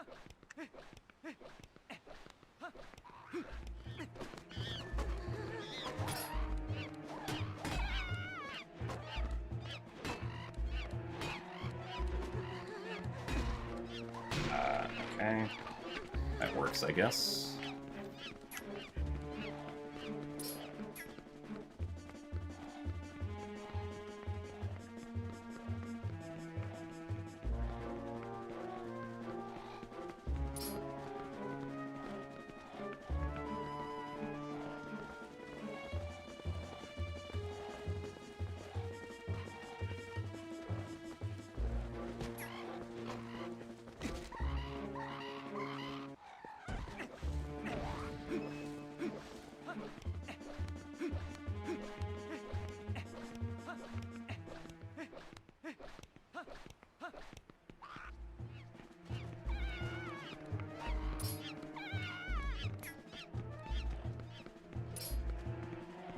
Back onto the wall, please. Like you to stay on the wall.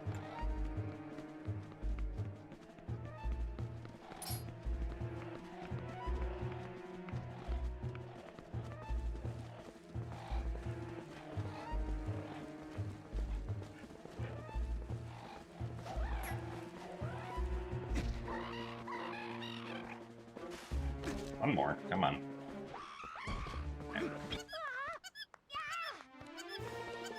Yeah, it's a rare non-GDQ shirt, since my wardrobe continuously now consists of more and more GDQ shirts, as I obtain more GDQ shirts.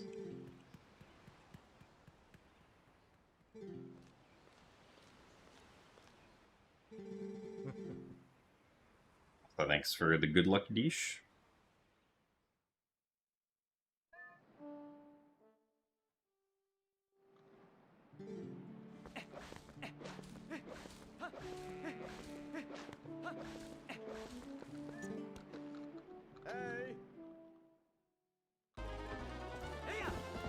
Well, yeah, I have shirts from, like, a lot of past GDQ events.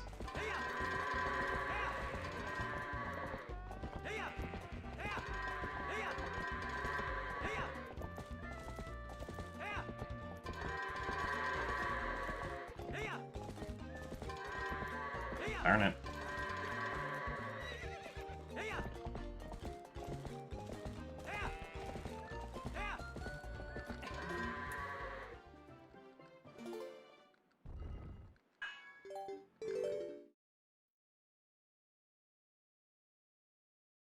I think the only one I don't have a shirt from that's recent is SGDQ 2025.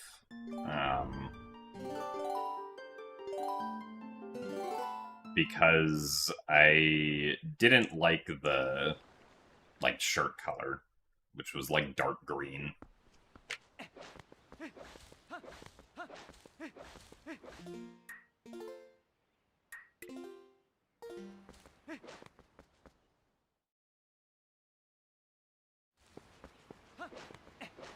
Please don't sell your used GDQ shirts.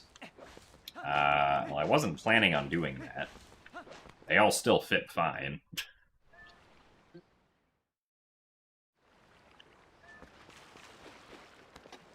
How many times have I done this section of the game? I don't know. It's a good question. I mean, at least whatever the attempt counter is, since very few attempts reset before gate clip.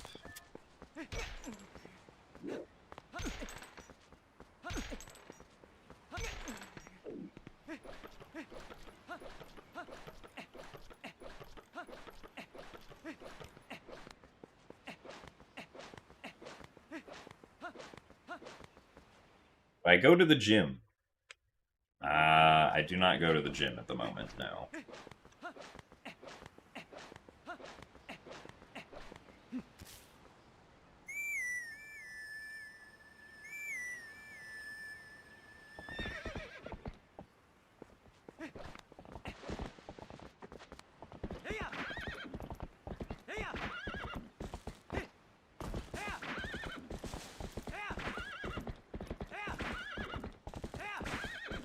As far as, like, the beginning of the game, like, up to goats, I've probably done that at least 1,000 times, if I had to guess. Maybe more.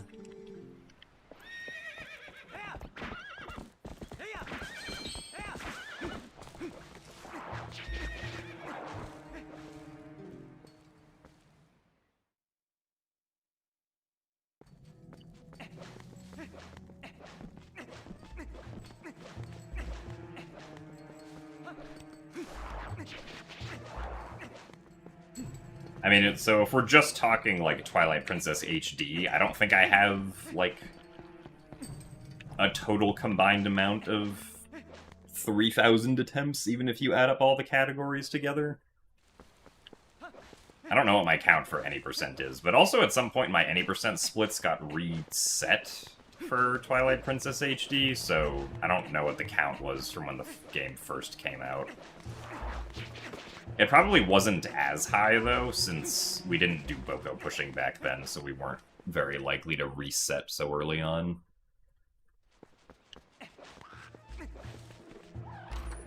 So, thank you very much, Z Axelen, for the 5 of some currency that I unfortunately do not know. But thank you very much.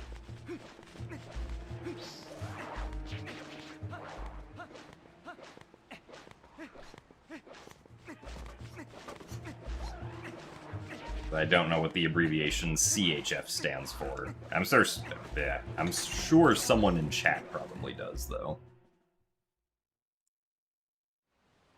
Oh, Swiss francs. Okay. Makes sense.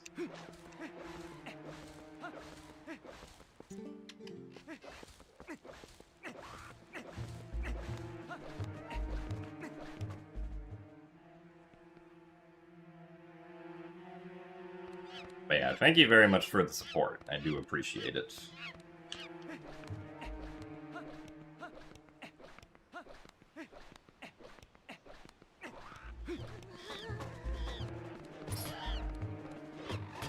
I am glad you enjoy the speed content.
What new emote am I debating having made? I don't think I'm currently debating having any emotes made. I don't remember the last time I had a new emote was.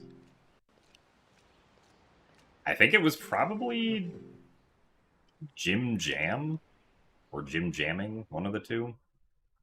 I guess jamming came after jam, but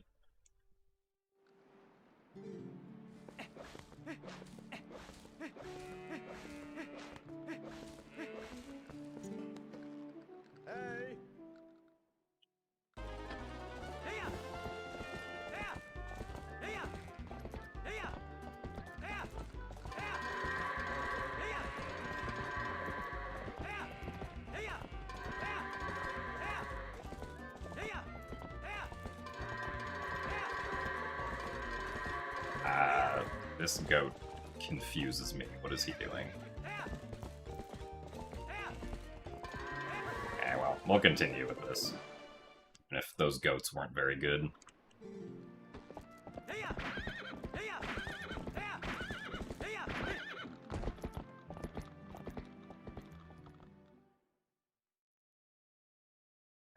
I have max charisma.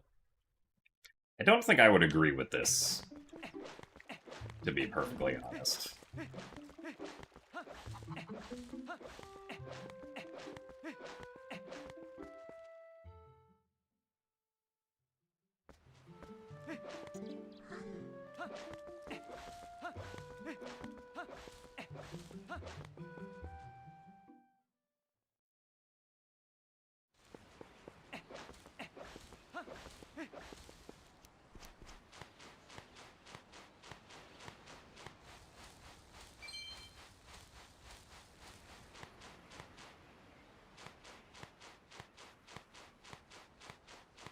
Being modest is charismatic. I mean, that I generally agree with, yes.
Is this called Sleepy Edition? Because I am sleepy.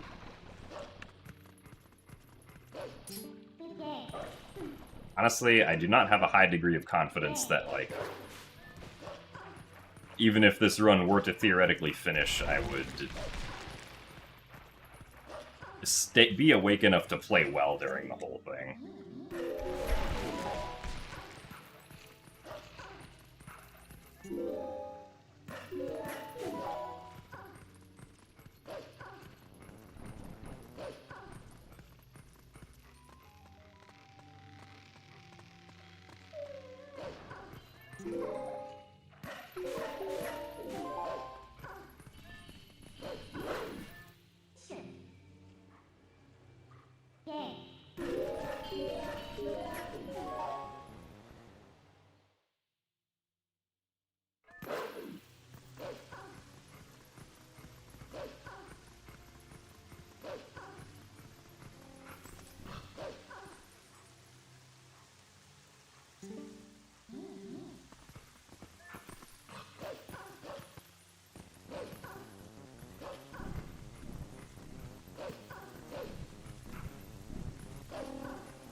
I mean, yeah, I did debate just doing a randomizer on stream today, but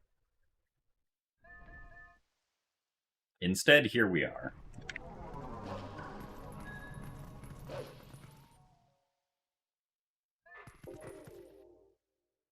So thanks for the good luck, Pippi. Good luck dropping off a package.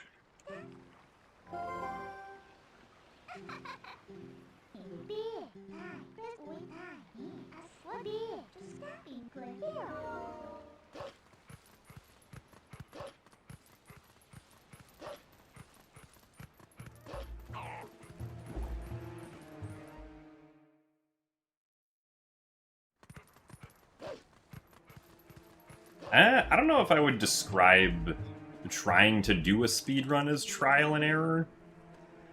Because, like, it's not like I'm trying to figure out what works while I'm doing a speedrun. Like, that's obviously true to some extent with, like, glitch hunting and, like, trying to find setups for things, or just figure out what I'm the most comfortable with doing in certain sections. But actually doing runs, I don't feel like is trial and error. At least in the same sense that, like, combat in a FromSoft game would be trial and error. Do I take caffeine before runs? No.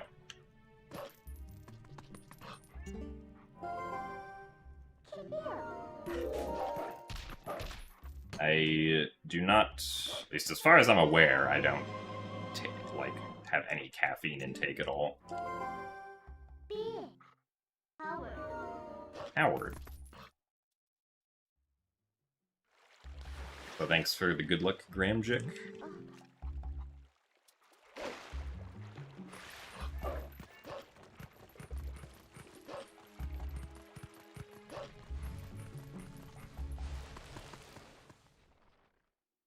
Do speedrun leaderboards have a performance-enhancing substance policy?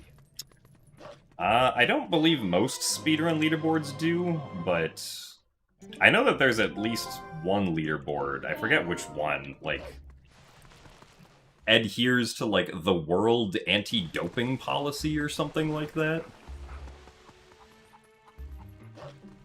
I think it was, like... is it one of the GTA leaderboards? I honestly don't remember, but... there is at least one speedrun leaderboard out there that...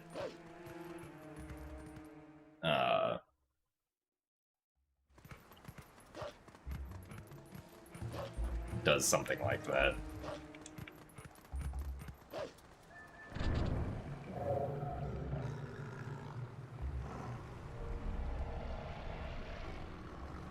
One of my mods usually spikes my water with caffeine. Ow. I mean, that would mean that there's just caffeine in the general water supply of this house, which, that would be a little concerning.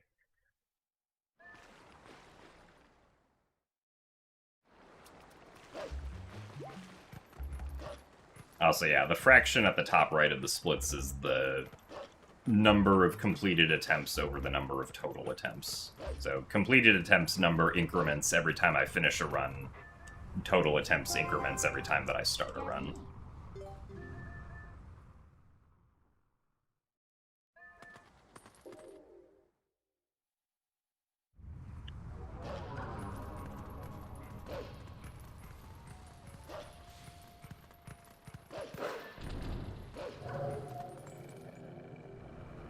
What would the speedrun drug even be? Well, like, I imagine if someone was trying to somehow get an advantage with something like that, it would be like whatever, you know, professional esports players might potentially try taking. I admittedly don't know if, like, esports players potentially take any sort of performance-enhancing drugs, but I would imagine it would be stuff like that, if anything, right?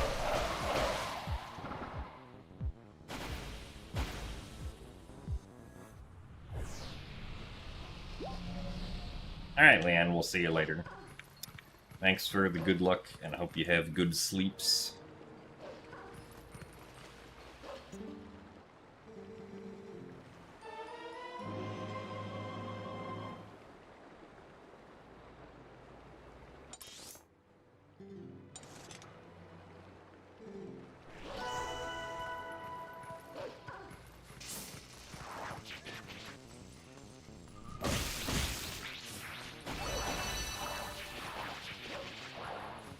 I've never tried G Fuel before, no.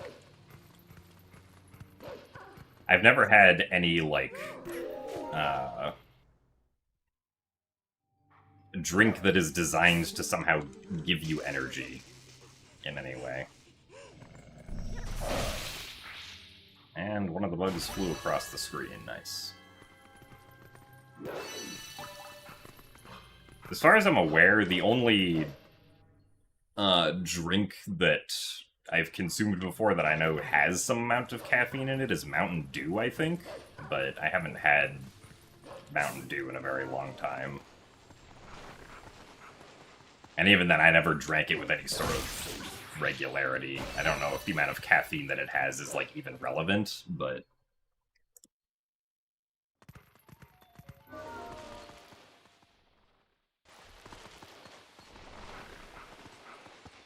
generally, the biggest difference between HD and GameCube is early Master Sword, yeah. But also, like, not having Back in Time, and now also not having displacement clips, is also another somewhat important difference. And yeah, like, I've never had Red Bull either.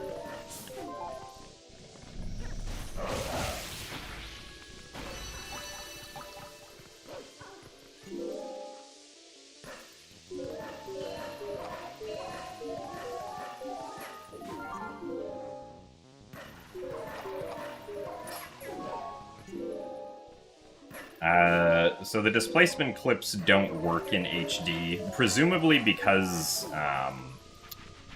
in the original game, there's some, like, rounding stuff that the collision detection code does for performance reasons, which, we think that they got rid of in HD because HD probably didn't need the, like, boost in performance that would give due to having more memory and basically just running the same game, just with higher res textures. Because you can see the effect of it in, like, the difference of Link's position when he walks up against a wall. Because on GameCube and Wii, like, if Link walks up against a wall, or I guess, start with HD.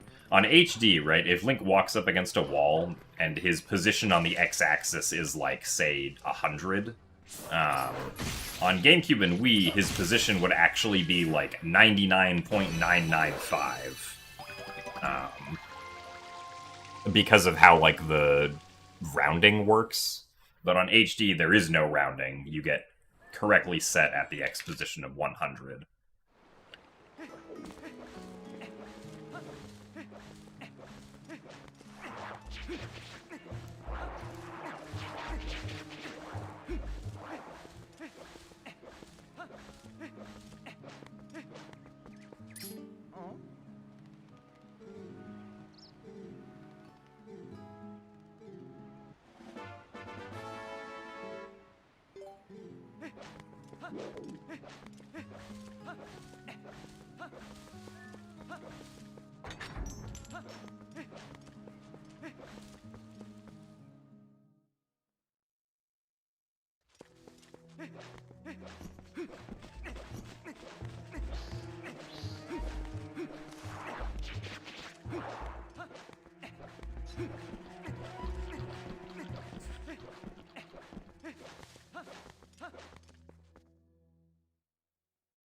Is that binary decimal conversion rounding? I don't think so.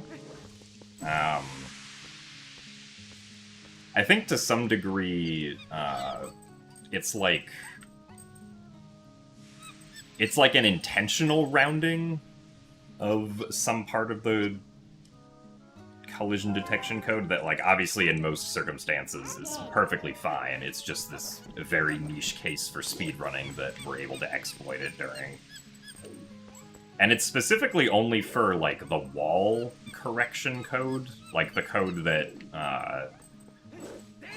sees what Link's push collider is currently touching, and then, like, does the math to correct his position based on all of the different wall triangles that he's touching.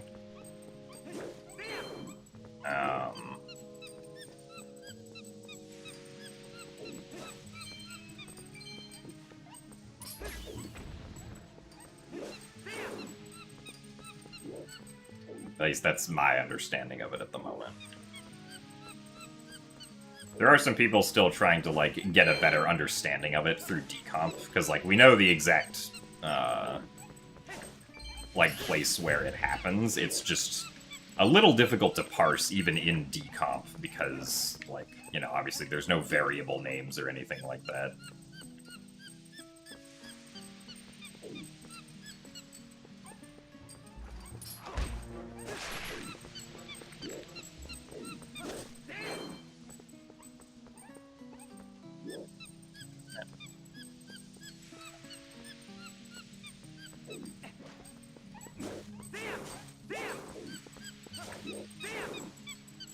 Green rupees. Slightly worse than average bookie. HD does have a few exclusive glitches. I guess specifically one that doesn't work on GameCube or Wii is a glitch called look-through clipping, where in certain like collision setups, you could say, it's possible to clip through a wall just by looking through it.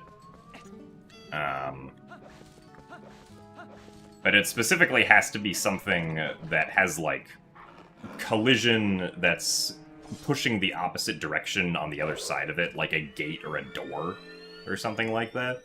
And if you have a ledge that's, like, next to the gate or door that you can set Link on, and then look through the wall, you can get Link to, like, get pushed by the collision on the other side to go through the wall completely.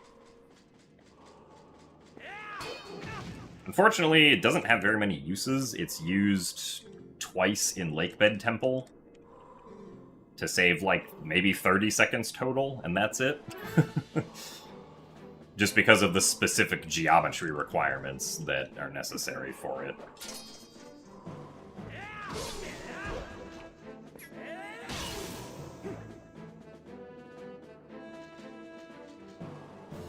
It does get another use in 100% though, because you can skip some floors of Cave of Ordeals with it, but...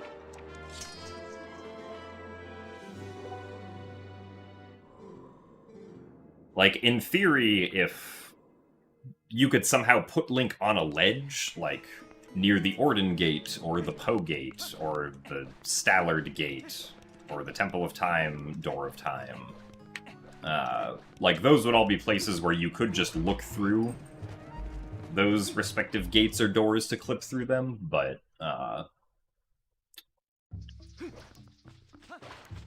fortunately, there are no ledges right next to any of those, so we cannot look through, clip through them.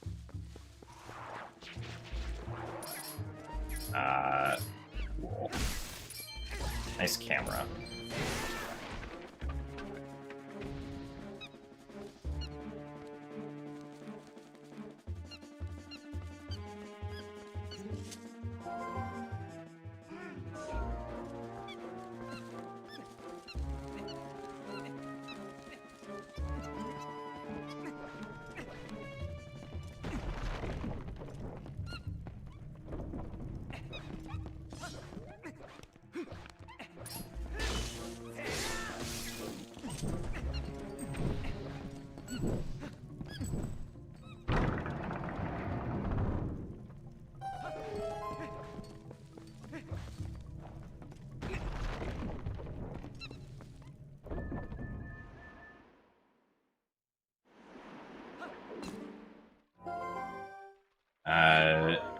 HD and Wii also have a glitch that allows you to shoot the clawshot through walls called third-person clawshot clipping. Which GameCube doesn't have because GameCube simply just doesn't have using the clawshot in third person as an option, the way that Wii has it by default, and GameCube allows you to, and HD allows you to switch between first person and third person for aiming items.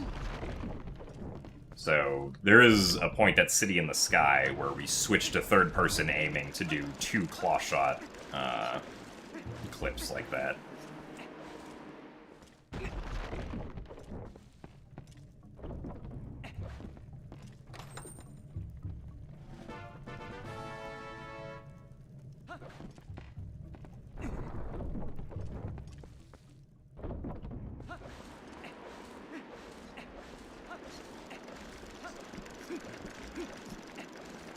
Thankfully, third-person clawshot clipping has allowed for a much more consistent Aralfo skip in HD.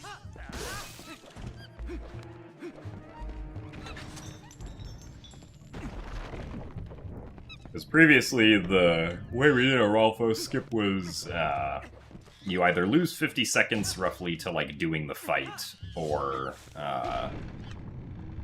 you try to go for a Aralfo skip, which, is a very precise clawshot shot that is stupid on HD because of 1, gyro, and 2, because the reticle in this game actually lies to you sometimes. And even if it says it'll clawshot onto something, it actually can't.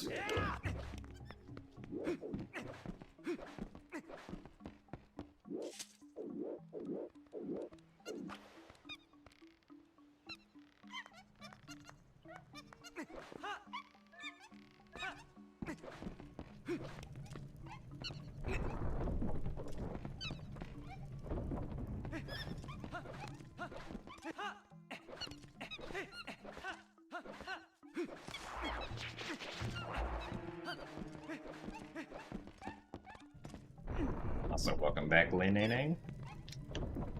This run, I don't think is too bad. I guess depending on the Ook RNG, we might be ahead when we get to Boomerang.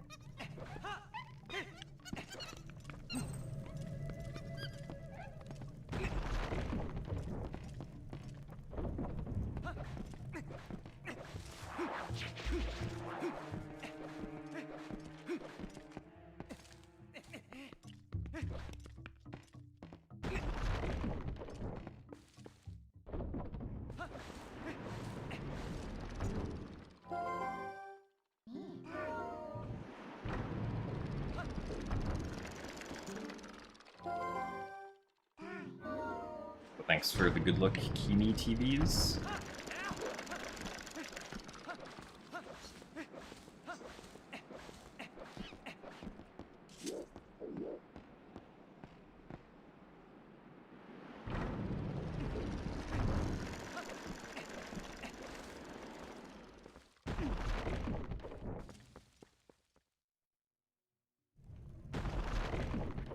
Your worst enemy in this game is the one clawshot target south of Castletown to get up to the spinner rails. Yeah, that one is just weird in general. Oh,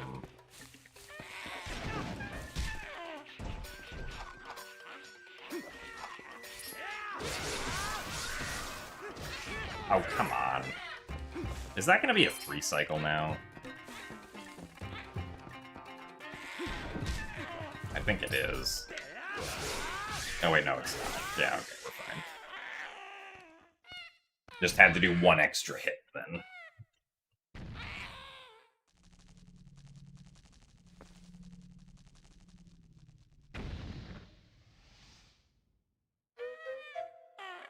Did HD increase the game's brightness? I don't know if it's specifically brightness, but... I mean, there's an option to increase the game's brightness in the settings, but,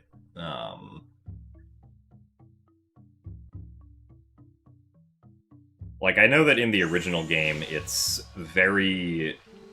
On most, like, TVs or screens, it's very difficult to see inside dark caves if you don't have the lantern, which might have just been, like, purposely by design. Right.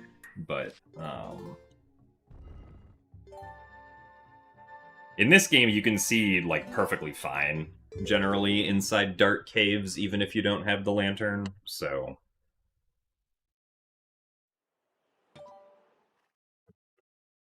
They definitely changed something that results in it looking brighter, but I don't know if it was specifically just straight brightness. Nice.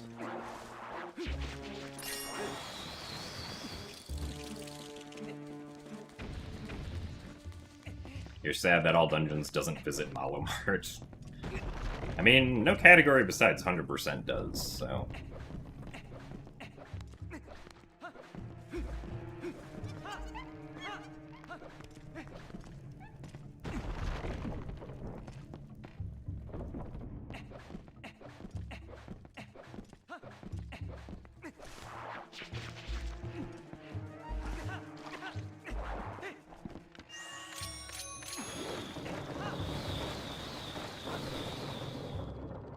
Pretty good roll. I think we should just open... Yeah, okay. Just open the chest from where we were standing.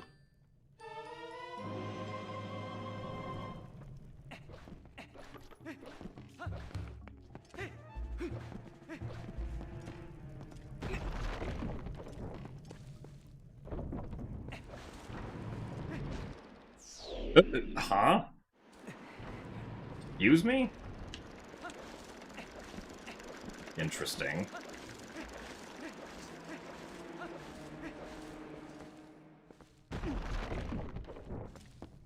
Aha.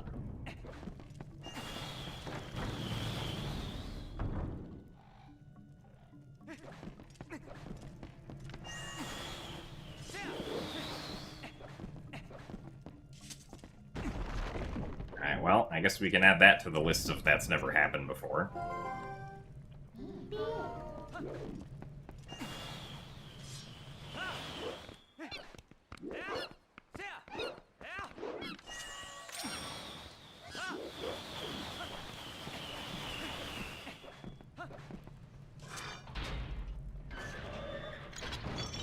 So I think what happened there is I must have hit, like... Actually, I don't know if they're... Like, I voided out, so I must have hit a ceiling? Like, like, the bridge collision must have a ceiling somewhere that I accidentally hit while I was still standing on the ground, maybe? And then I got crushed because Link was up inside a ceiling? That's the only thing that I can think of happened there. I don't know what else could have possibly happened.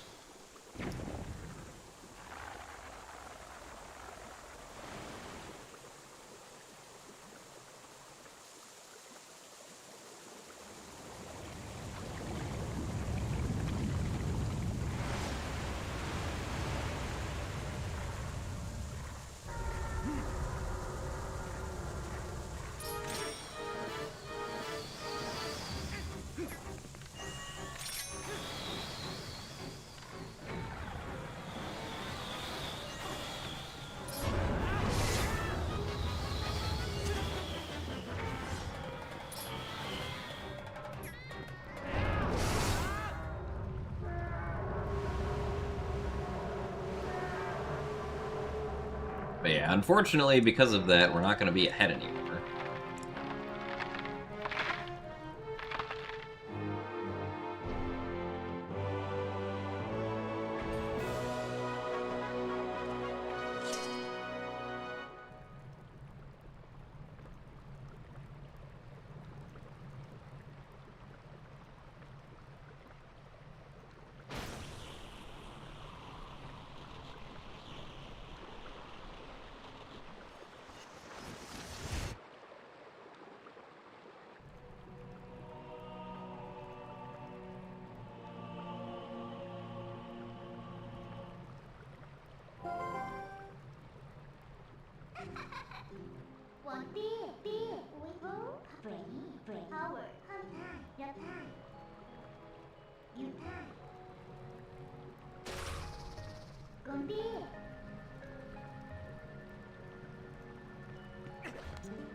Alright, well, other than that random void out, the rest of the segment was good.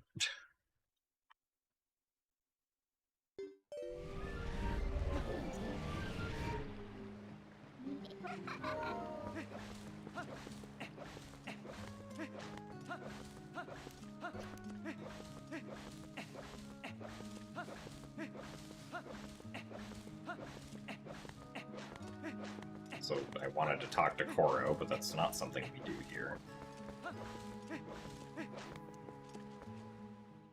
Also, thank you very much, Thick Garfield, for the 33 months of Prime.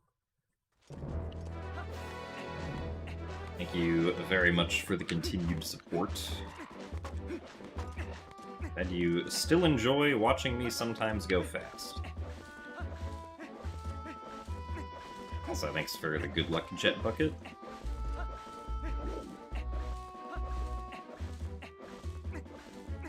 You're excited to announce you're getting a crumble cookie tonight. Ah, nice. I hope it is delicious. Someone who has never had a crumble cookie.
Layout for those three.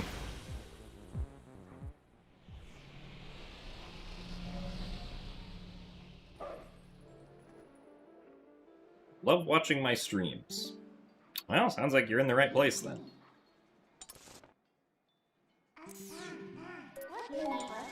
This do be where I'm streaming.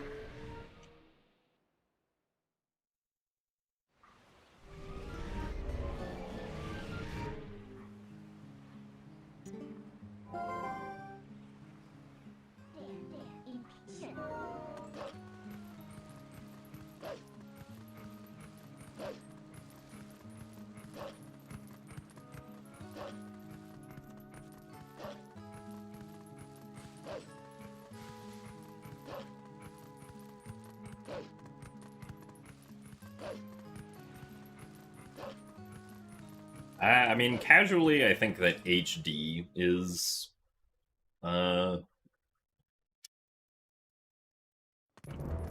better than the originals. Not by a whole lot, because like the game is still pretty much the exact same, but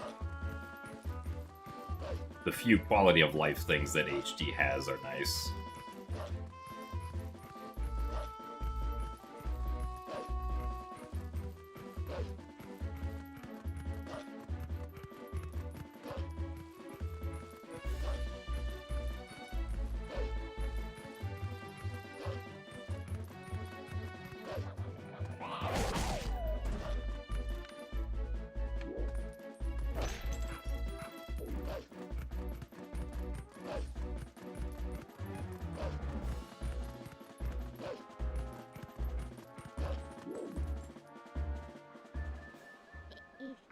As far as speedrunning goes, I don't have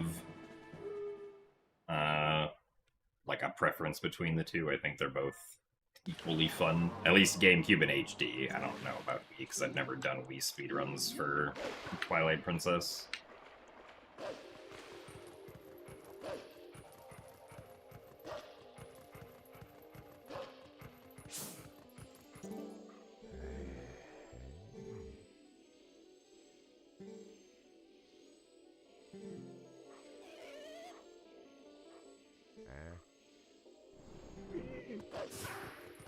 Oh yeah, there are definitely people who do speedruns of the Wii version. It's not as much, or it's not as many as people who do GameCube runs, but there are,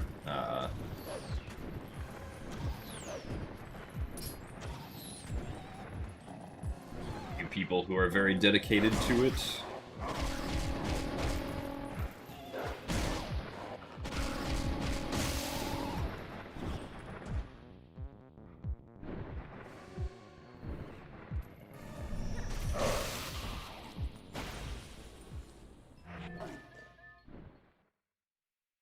My favorite Zelda game is a tie between Wind Waker and Skyward Sword.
Like Minish Cap?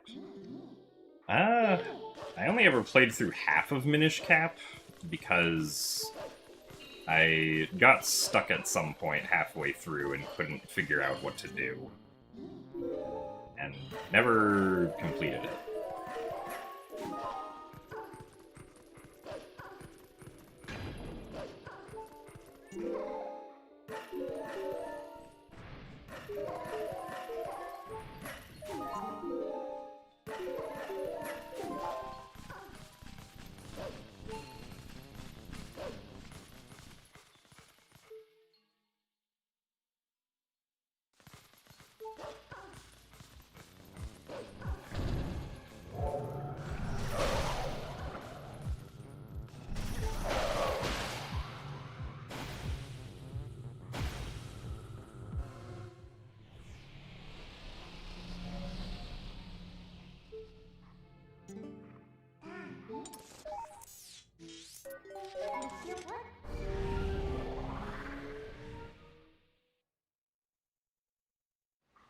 But yeah, I specifically played it on like the 3DS Ambassador program.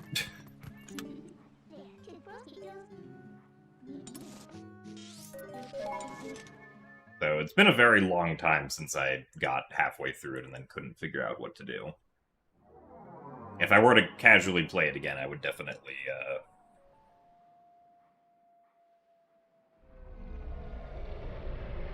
like restart from the beginning.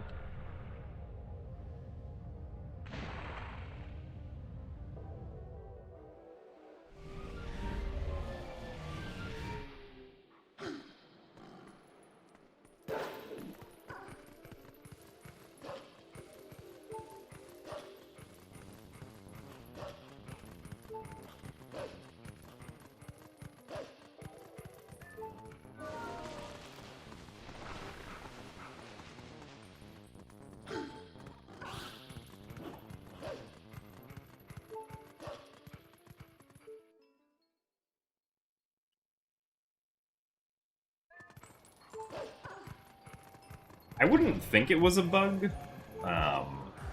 as to like why I couldn't progress. I don't know how long I like tried to figure it out for, but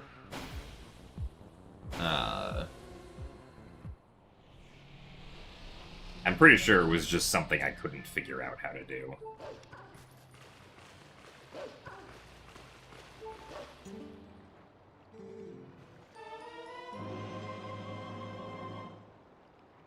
So thanks for the good luck, Lottie J.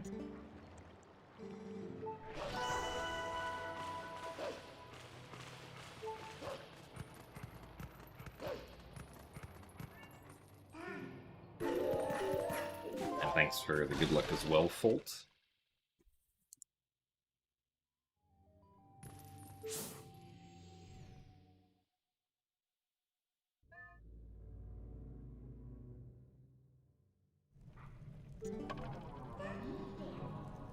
Oh?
Little slow, but that's fine.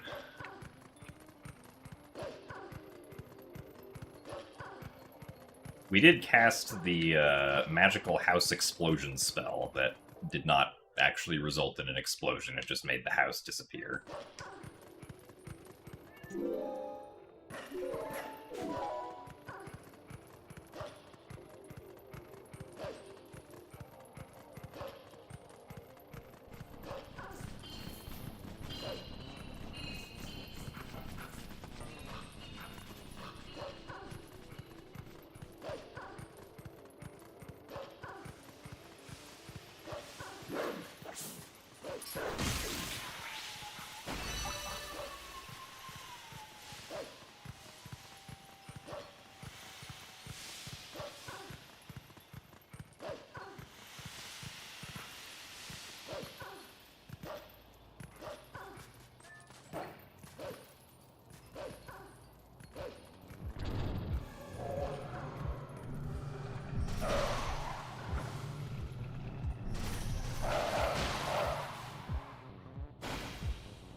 Alright, well, much better than the previous run's Elden Twilight.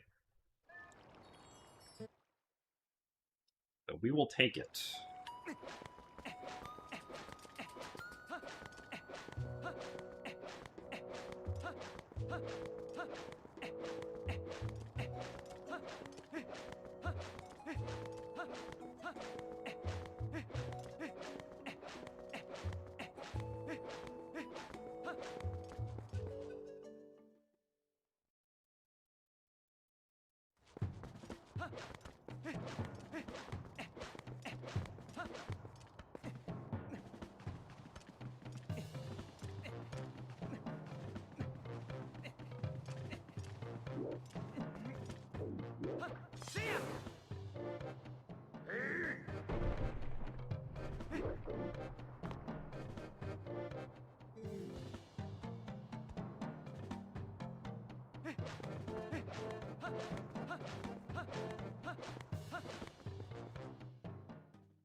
Ow. I guess none of the card rocks are following me.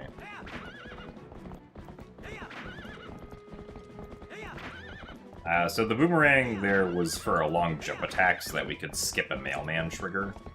Or I think more technically, like, despawn a mailman trigger, I think is what it does.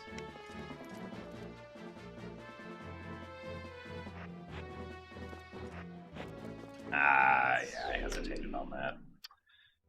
Well, that sucks. I don't know why I hesitated on that.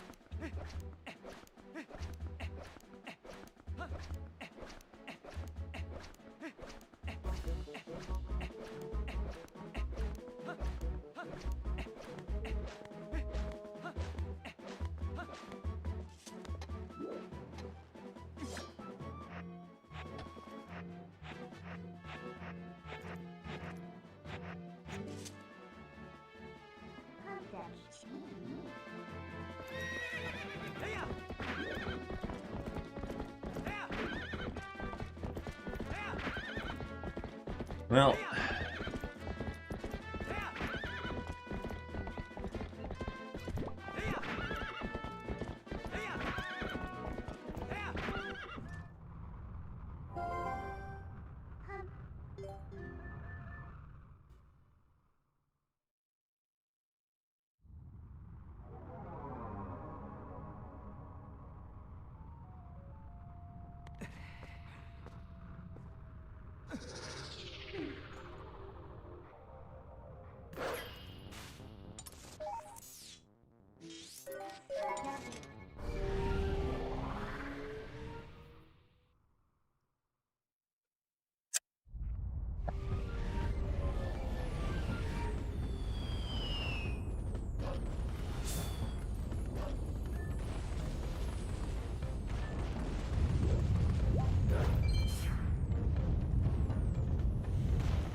Get.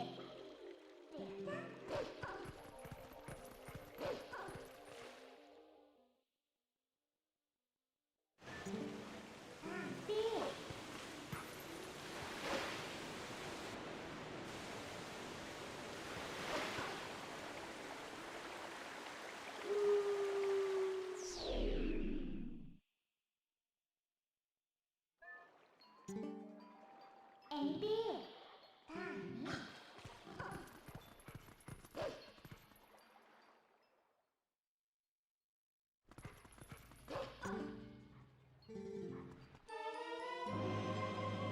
Okay, it's actually not as much time as I thought I was gonna lose.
Playing this game a lot recently on Wii and the mirroring is throwing you off.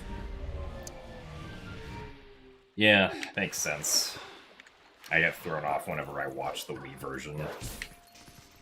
Or whenever I watch Master Quest Ocarina of Time 3D.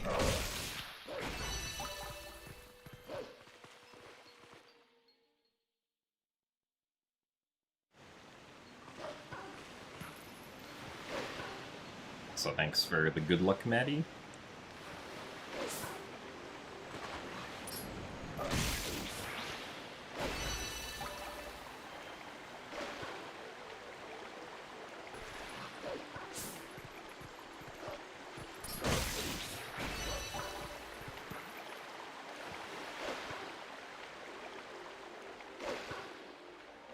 Thank you very much, Gundam Girl, for the 61 months of Tier 1. That's a lot of months of Tier 1. Thank you for the 5+ years of support. I do very much appreciate it.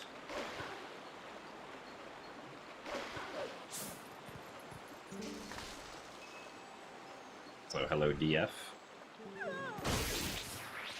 And yeah, I'm pretty sure TPGZ can be used on Wii in some way.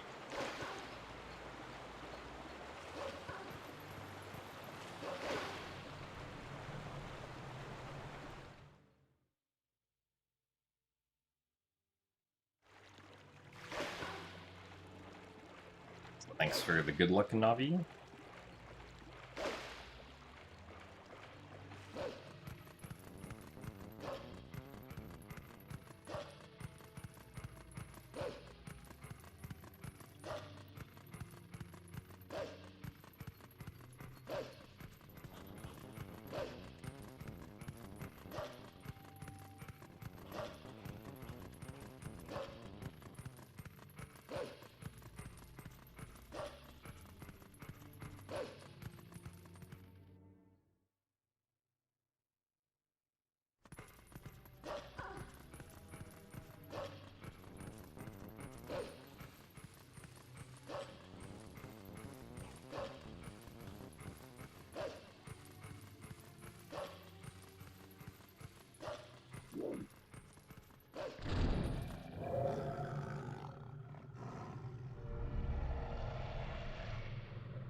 almost accidentally said yes to that prompt, which would have been a unfortunate time loss.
That last one was a little bit sketchy.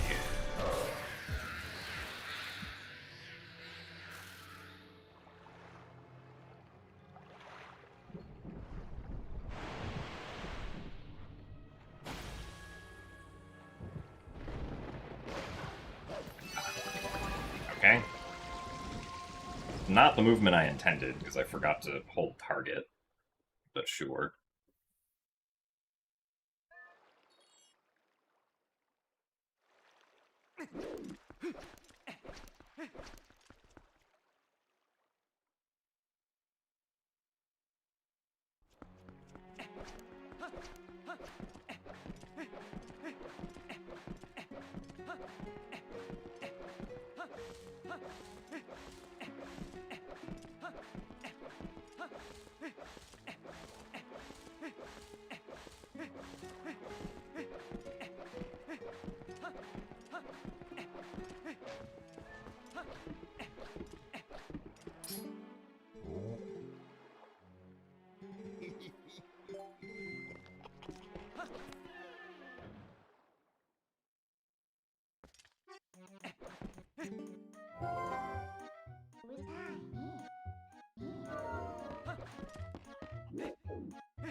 Oops. Nice. Accidentally hitting the minus button.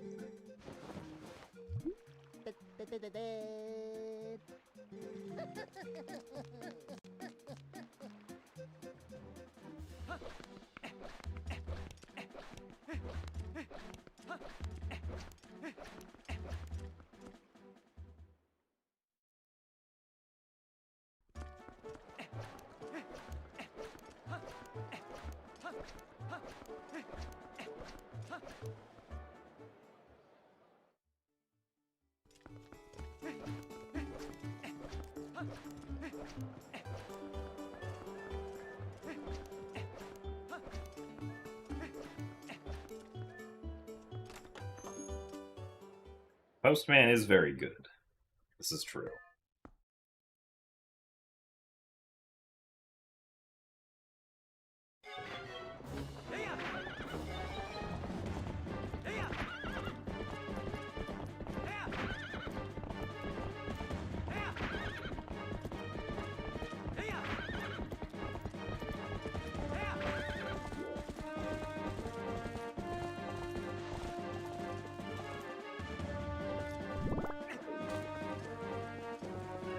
doing?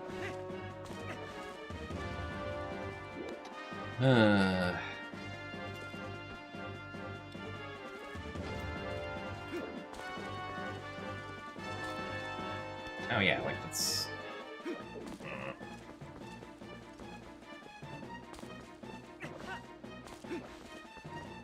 Why is this trick not good lately?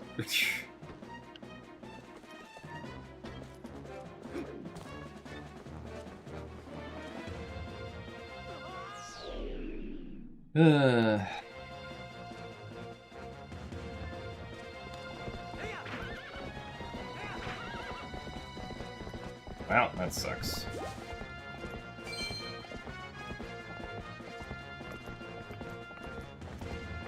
Really shouldn't be having that much trouble with that trick, but...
Hello, Kiyosama. I'm doing alright. This run's kind of meh now, though.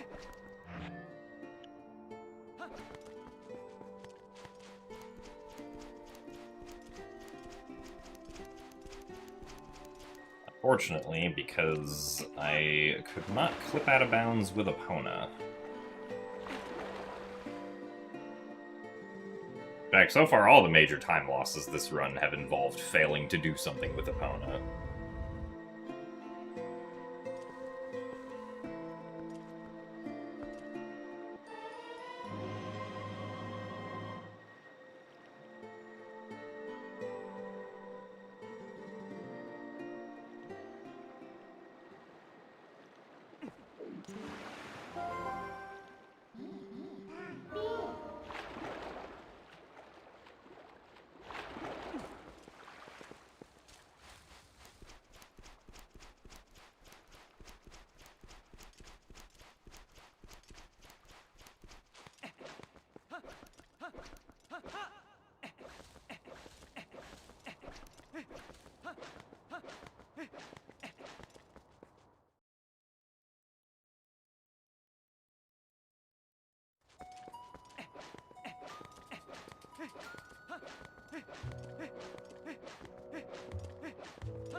Time for bow.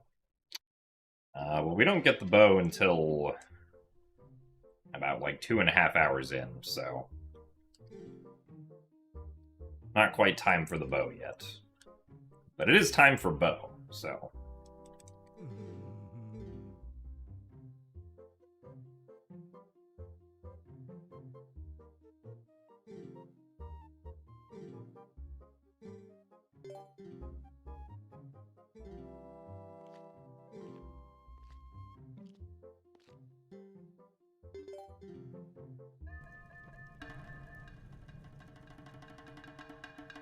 Alright, bow. What are we doing this time? Alright. Very nice phase 1.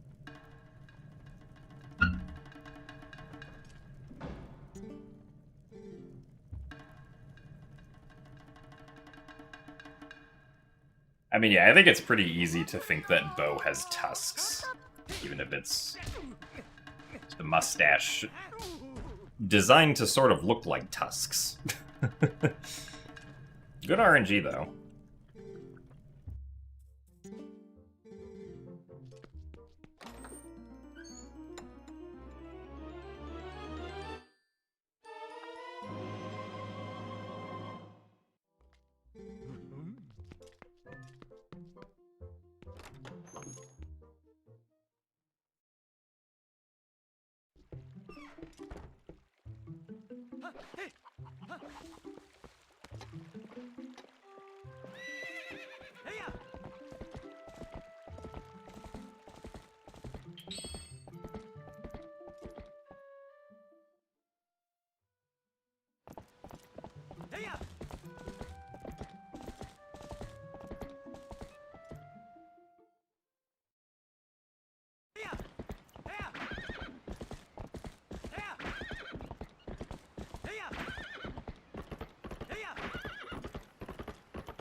God.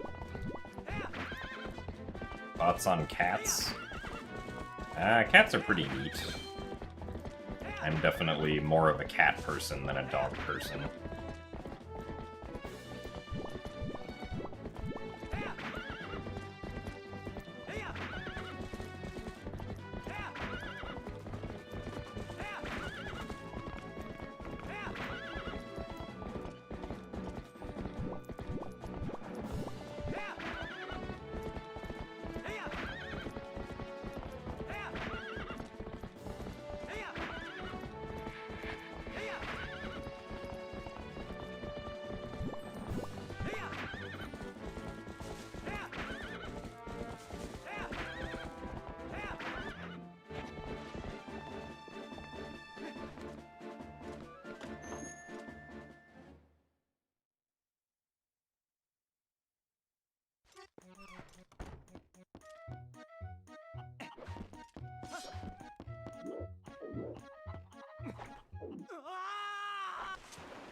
No, we don't fly down with a cucko. I mean, even if we had to pay for the minigame, we still wouldn't use a cucko, because we would just immediately fall down to go to Lakebed Temple.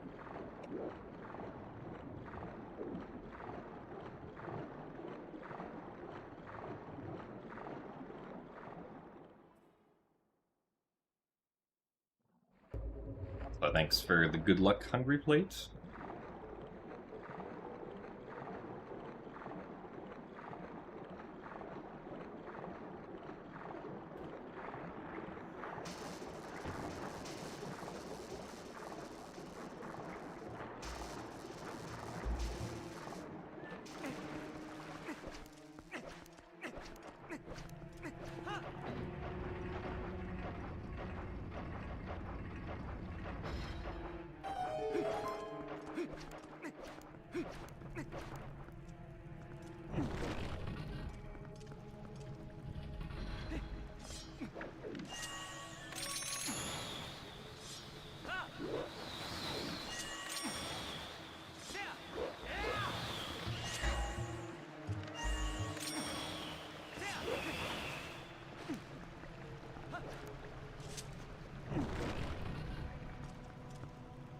So thanks for the good luck, Kathy.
I think that there is something like speedrun knowledge. Like someone could be good in one game and it translates to other games. I mean, I would definitely say yes, but not specifically with, like, respect to knowing tricks in one game. Right? Like, obviously knowing how to do tricks in Twilight Princess is not going to inherently make you able to speedrun Wind Waker.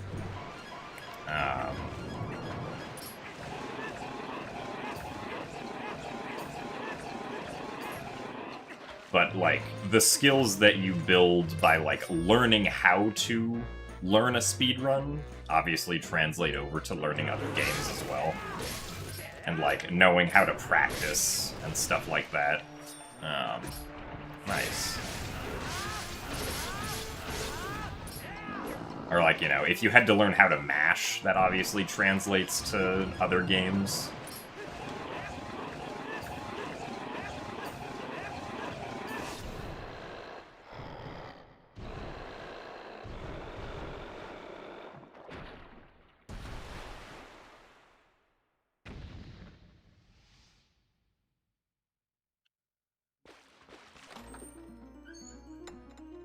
So, that stuff obviously transfers over.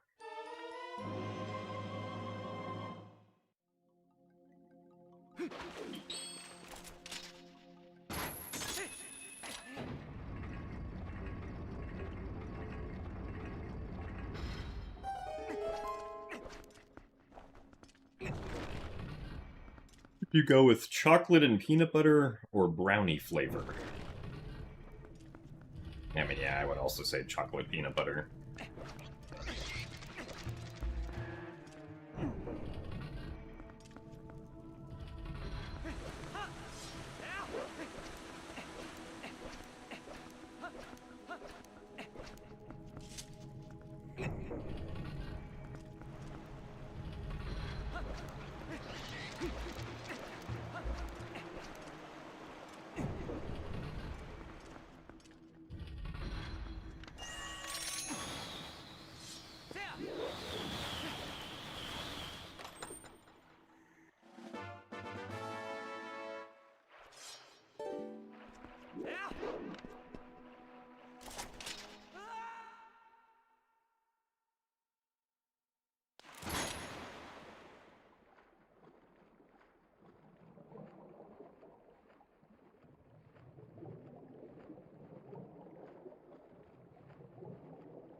Oh. Would you go for red cherry and blue raspberry, or blue raspberry and green apple? I mean, I would probably pick the first combination.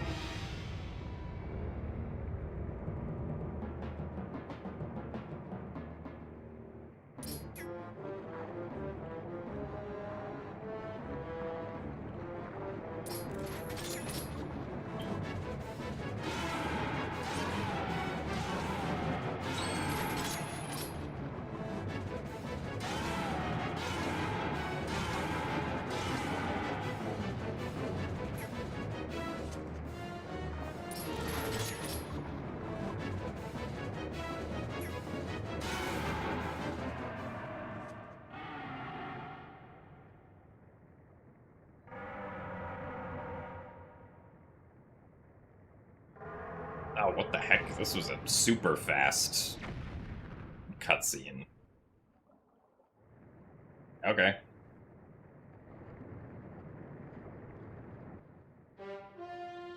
Yeah, the camera transition happened before the music started.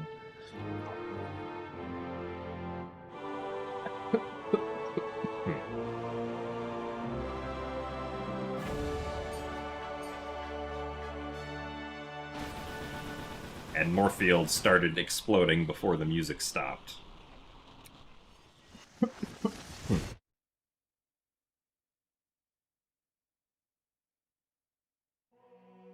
now the music started really late here.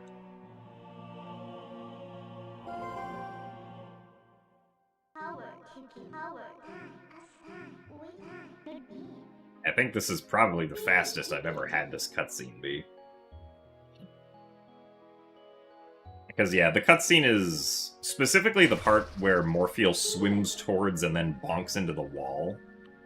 Can be,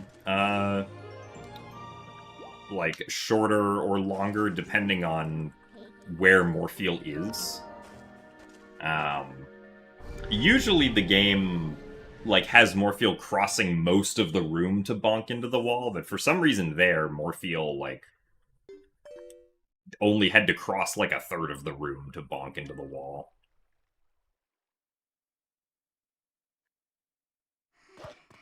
Very strange.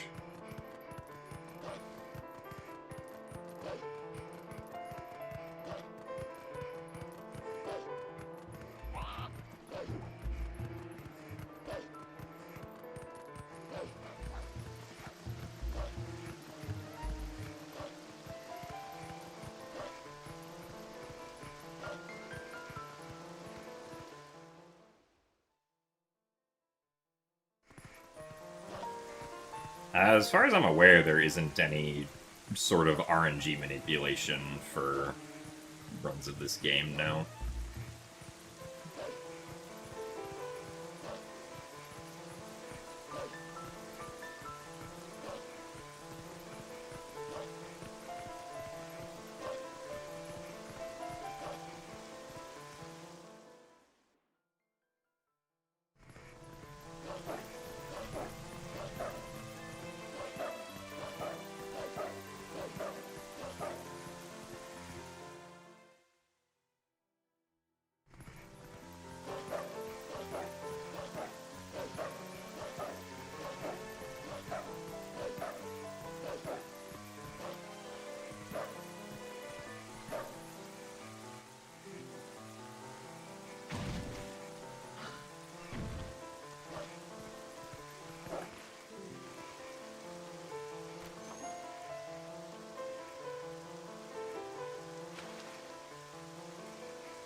Well, so manipulating RNG in this game just generally, like, isn't possible for RTA runs. Because this run has a lot of RNG to it, but there's no, like, reliable way to somehow manipulate it, as far as I'm aware. unless you're making a task.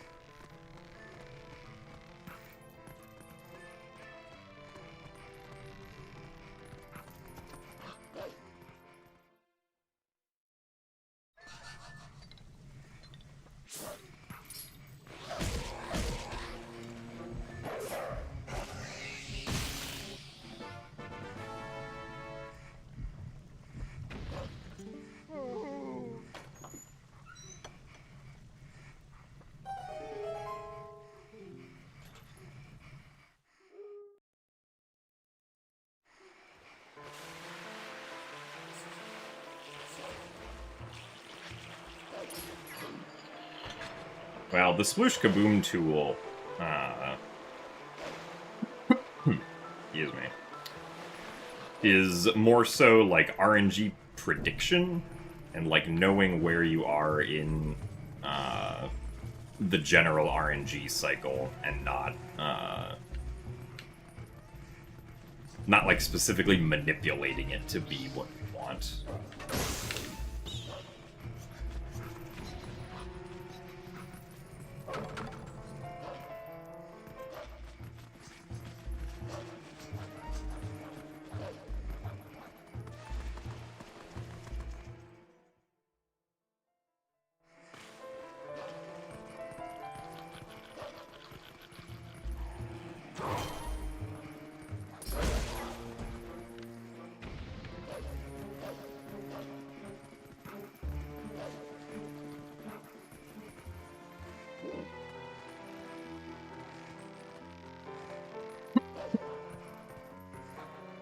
I think the last time I drank some water, it slightly went down the wrong way.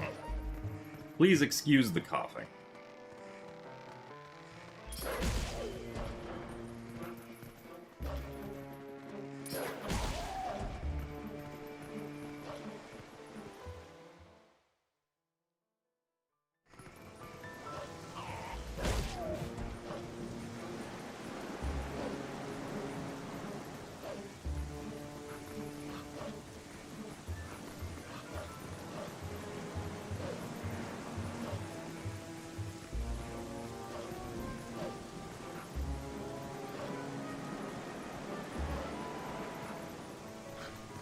No, we slipped. Why would the game do this?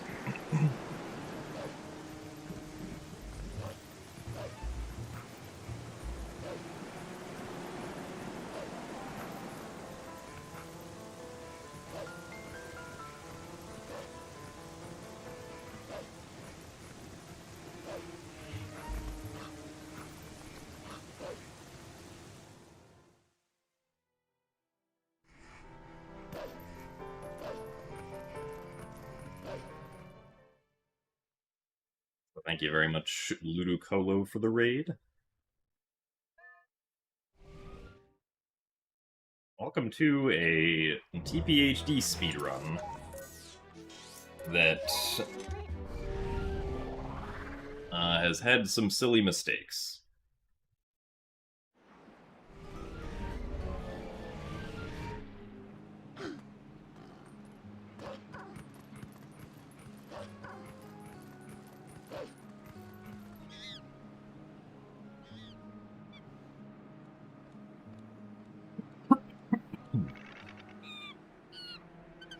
And also me coughing.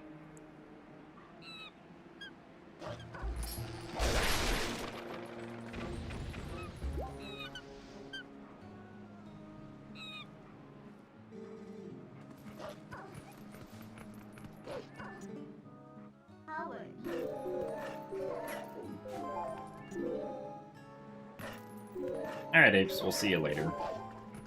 Thanks for watching.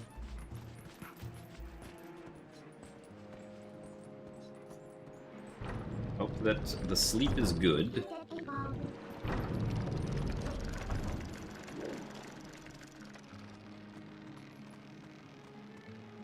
You're playing Wind Waker and you heavily crashed out on some random enemy.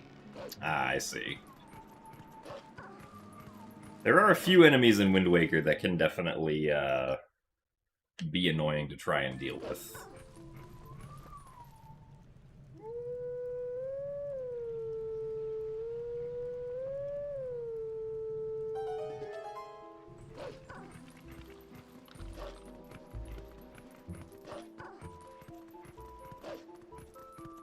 Oh yeah, the whiz robes. Especially in the... I don't know, like, where specifically you were, but if you were in, like, the Paw Print Cave, the whiz robes can get pretty bad there. They can, you can have 3 of them at once going at you.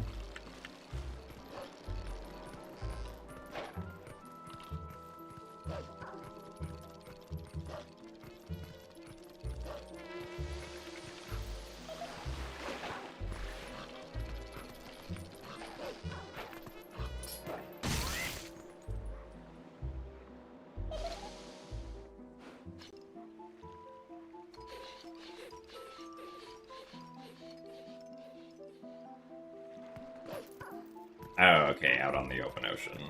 That makes sense.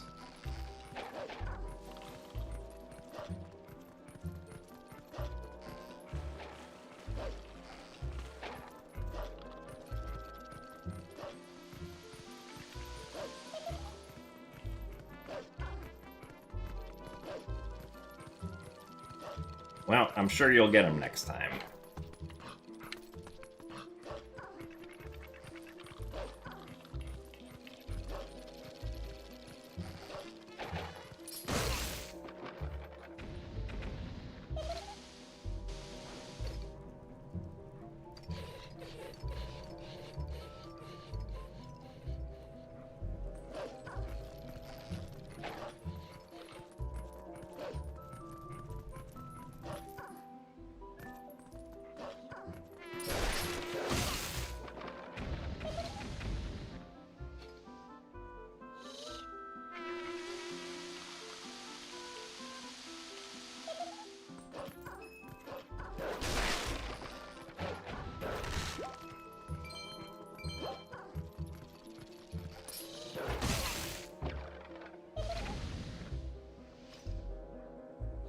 So thanks for the good luck, Zero T.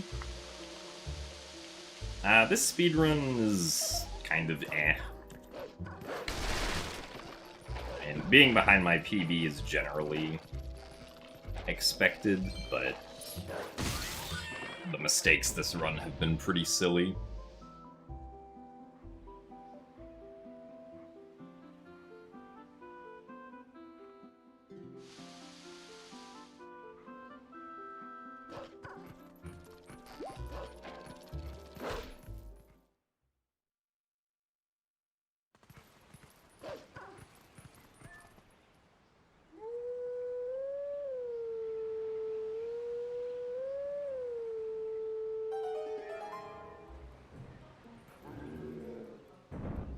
And enjoy the lunch, Ludicolo.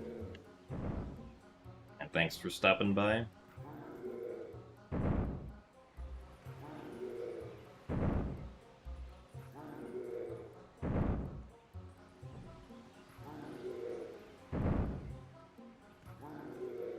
Yeah, I don't know why they changed the puppets in HD for some reason, so that,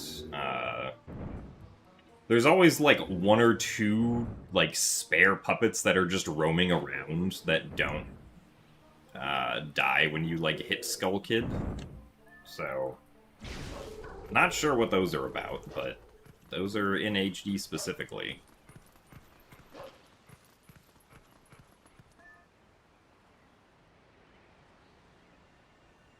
Also, thank you very much, Black Jacoop, for the 26 months of Prime.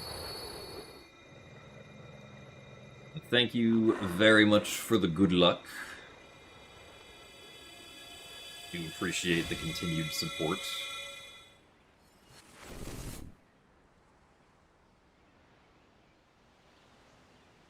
I give you my best bois. I'm not sure what a bois is. Why is this Sleepy Edition? Because I am sleep deprived. And after this stream ends, we'll probably go to sleep. You here.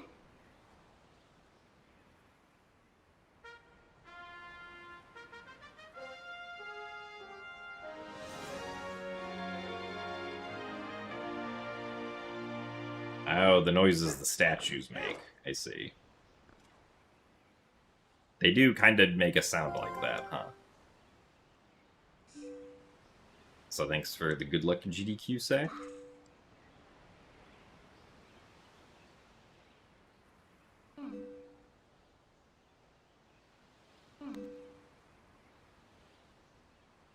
Howard.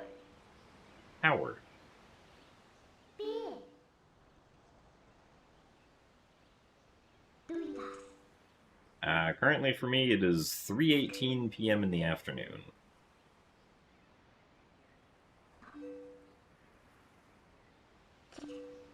Over in Southern California.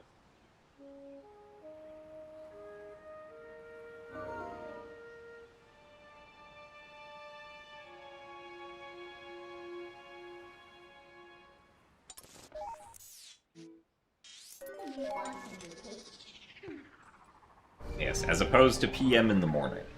Well, I mean, I don't know. Some people might only be used to 24-hour clocks, so if I just say 3:18, then they might misunderstand it as 3:18 in the morning.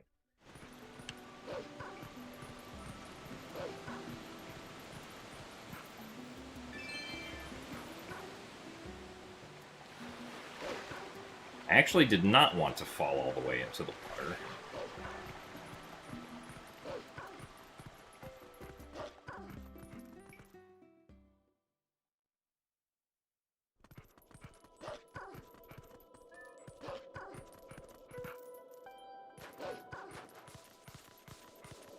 All right.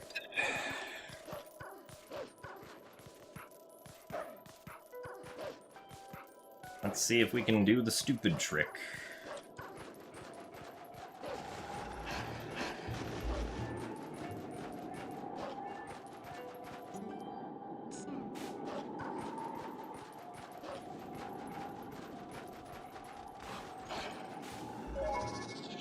Oh, wolf.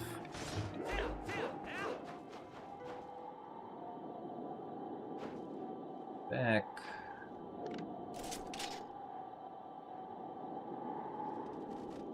Taking the one on the right. I don't know if this will work.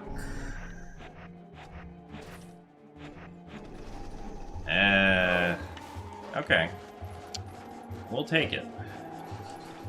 It's hard to tell if they spawn more to the right, because then that means they go further up the hill. So, if they go too far up the hill, then it doesn't work. But thankfully that one did not go too far up the hill, so...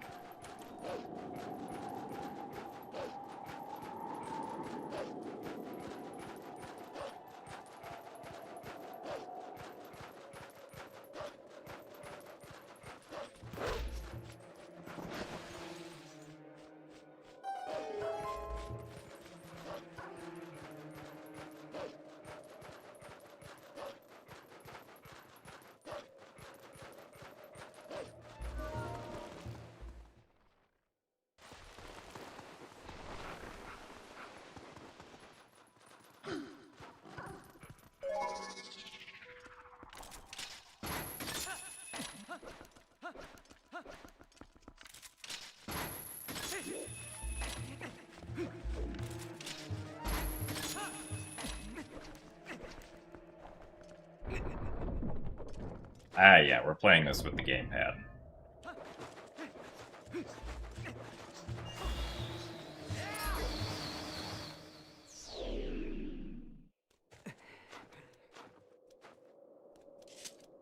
As the gamepad allows for gyro aiming. And one of the third-person clawshot clips in this game doesn't work unless you use gyro aiming. At least as far as I'm aware, so... Gyro aiming is optimal, aside from just being convenient on its own.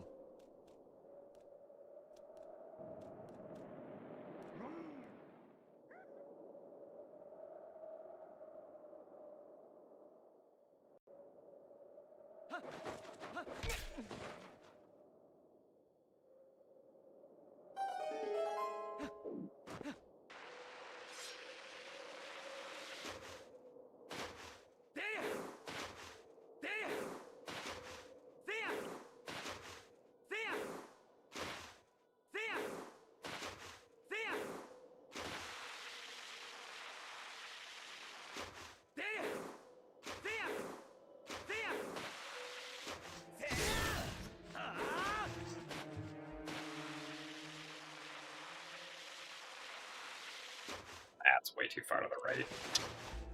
Man. I'm so bad about getting those rupees lately.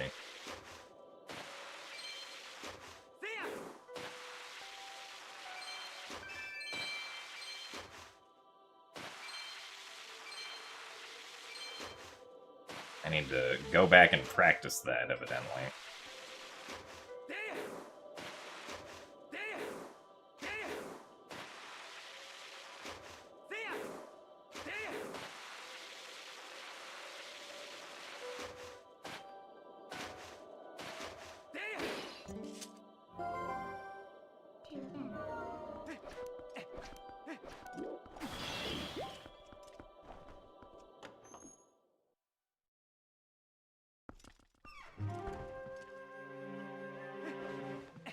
Yeah, so our speed is actually fastest when we are in the air.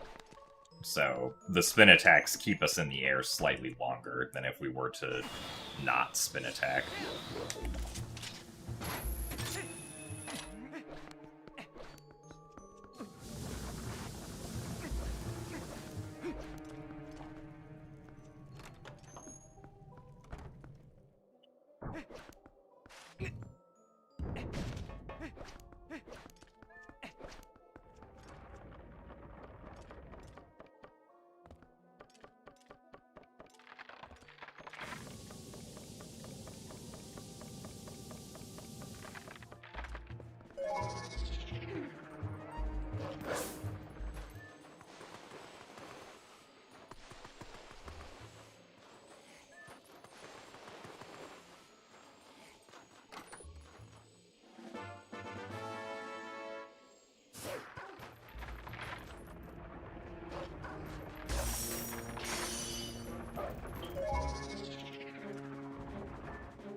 Ow.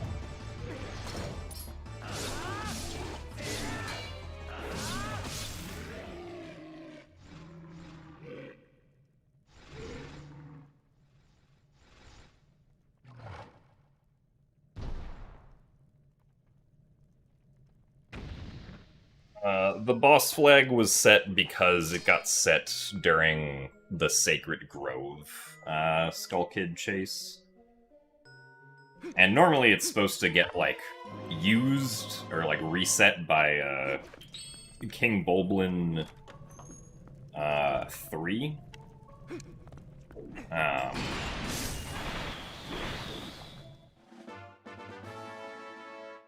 But because we are doing Snow Peak before Arbiter's Grounds, it's still active when we get here, so it instead gets used on the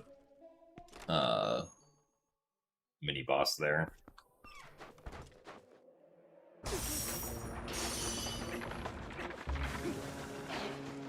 Have I ever been to Minnesota? Ah, yes. I've actually been to Minnesota many times, because that's where SGDQ is held.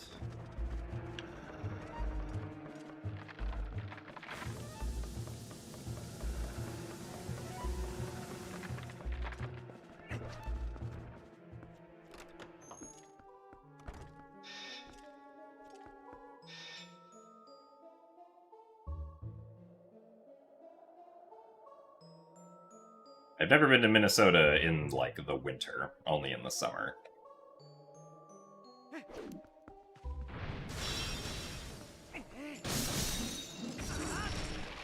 Ow, that's unfortunate. Let's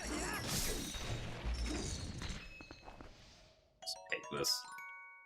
Wanted to get it without the text, but sure.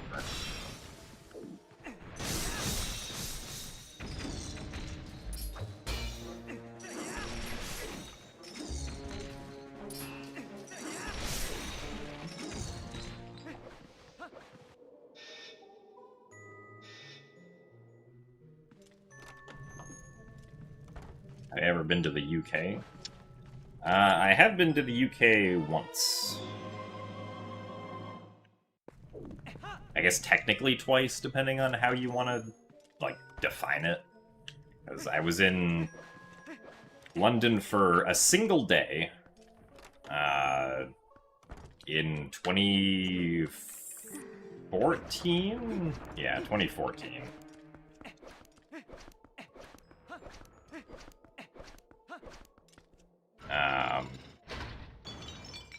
As part of, like, a family vacation, and then we went to other places in Europe for, like, a week, and then came back to Scotland for a few days, so... Depending on how you want to count that as once or twice, it was one of those.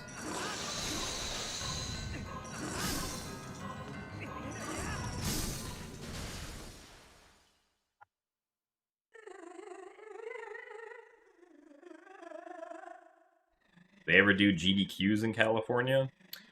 So, GDQ does have a room at TwitchCon, and TwitchCon is held in California, so, at least for, like, GDQX at TwitchCon in 2024, I took a train down to San Diego, where TwitchCon is held.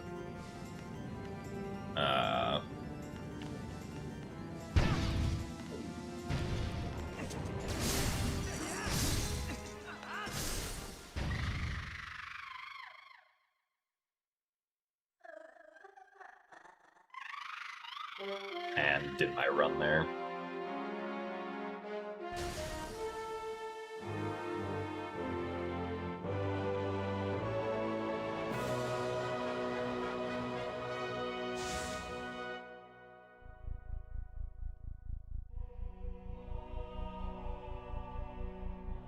That leaves us 2 out of 7 continents. I mean, I did spend a fair amount of time in Japan when I was, like, 6. So... I guess for me that would technically be 3 continents.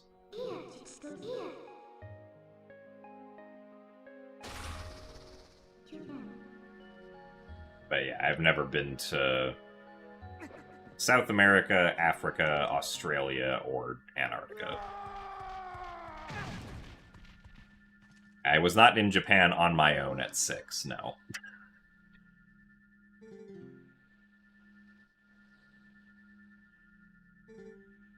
Look into eyes of Yeto. Their true beauty.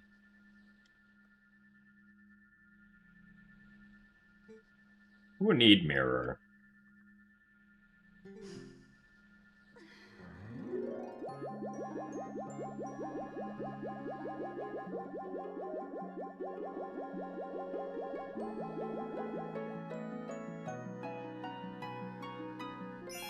And unfortunately, we lost like 20 seconds here because we had to go get the orange rupee.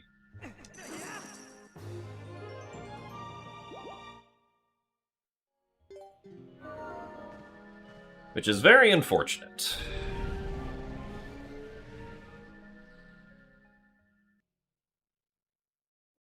I feel like the runs had more green and less red when they were me in the corner. Well, I think that's probably because I was running a different category at that point.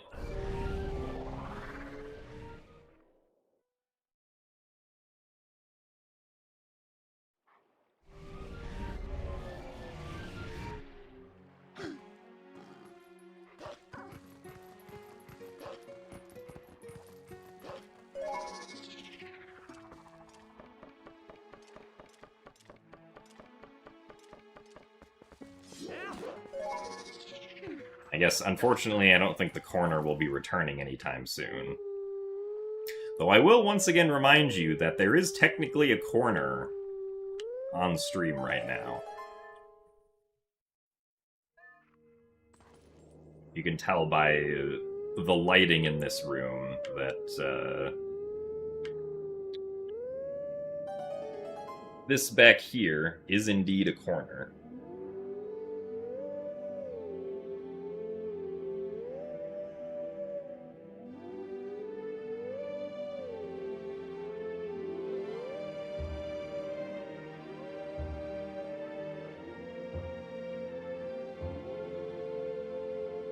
I'm not in said corner.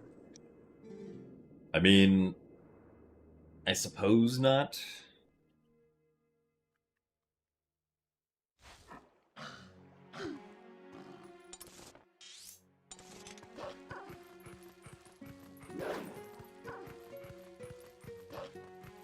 Have I considered that a cylindrical room may improve my speedrunning ability? This is admittedly not something I have considered before, no.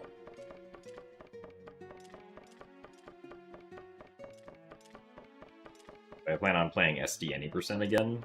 I imagine at some point, yeah. I don't know about, any time in the, like, immediate future. But I was actually interested in maybe, like, if I do SD any % again, doing, a route that gets Zora armor and doesn't get explosives at all.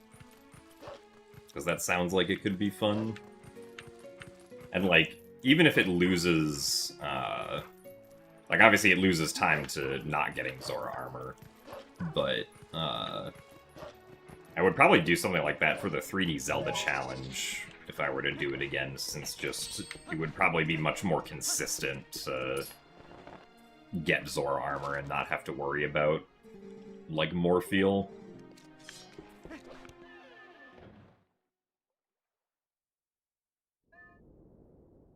Also, thanks for the good luck, Samuel front.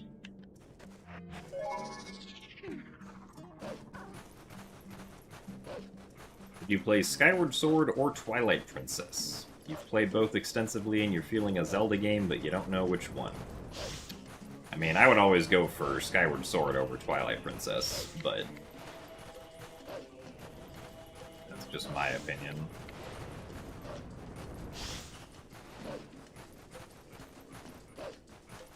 You used my stream as a flashlight to see your microwave buttons. Yeah, I mean, whatever works, works. Also, thank you very much, VG, for the $5 tip. Thanks for making the golden pubert spin.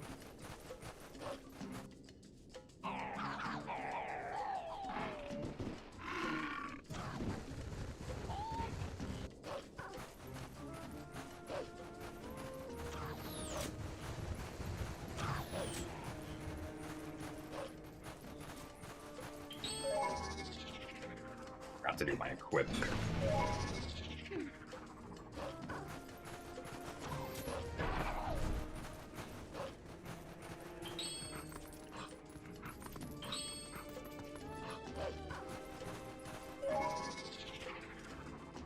Escort is just about as dumb as Morpheal. Yeah, I haven't tried any of the...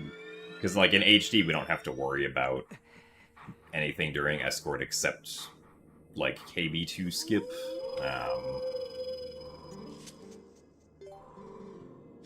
I know that the Epona slide over the gorge is dumb.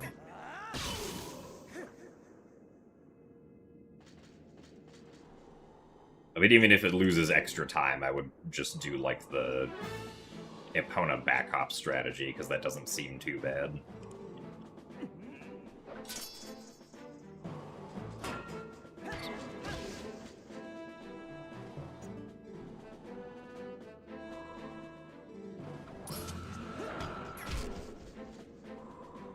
We get shield attack because it allows us to do Pogate skip, since, as far as I know, and through the testing I did, I was not able to get consistently across the out-of-bounds quicksand unless I had shield dash.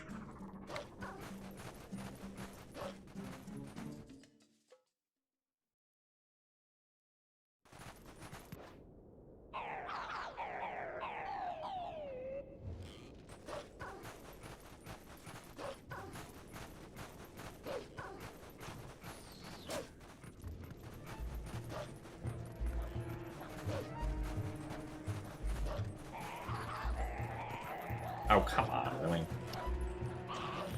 Oh, great. Now one decided to go up there. There you go.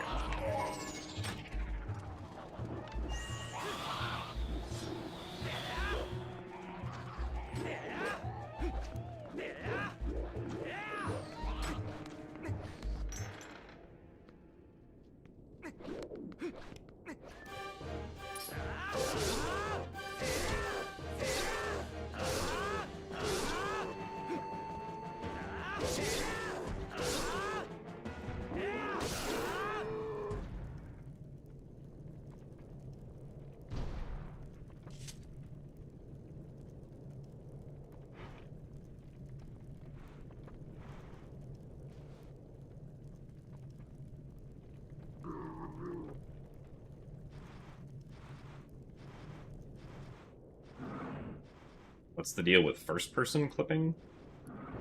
So the look-through clipping in this game is caused by the fact that in this game, if you're in first person, the game really doesn't want you falling off of ledges. Potentially made as a change because of the fact that you can move while in first person in this game. But basically, if you... Like, normally if Link tries to look down into a wall, the wall pushes him away, so that the camera doesn't just clip through the wall, right? But if getting pushed away from the wall would make Link fall off of a ledge, then the game just allows you to look through the wall. And if there happens to be collision on the other side of the wall that you, like, touch by looking into it, then you'll get pushed through the wall by that collision. So, essentially, you can do it anywhere that there is a ledge near double-sided collision, more or less.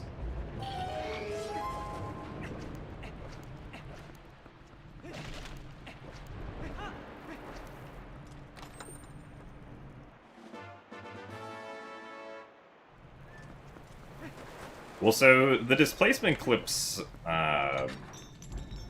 like, reading what you had posted the other day, Maddie, about, like, the, like, where the wall pusher was being calculated from, it could be that they, like, you mentioned how if they had, like, taken the position of the wall pusher from somewhere else, it would be fine.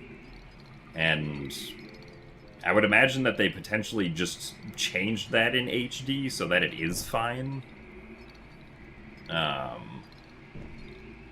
Because at least positionally, you can see in HD, like if you press Link up against the Poe gate, his Z coordinate is exactly negative... What is it? Negative 3100, I think? Which is different from GameCube and Wii, where it's like negative 3099 point, like 995 and whatnot. But hold on, I have to concentrate to do Pogate skip. Okay, good start. Oh, wait, that's, I didn't mean to do that with this guy, but thankfully he kind of went to the right place anyway, but I screwed up. There we go.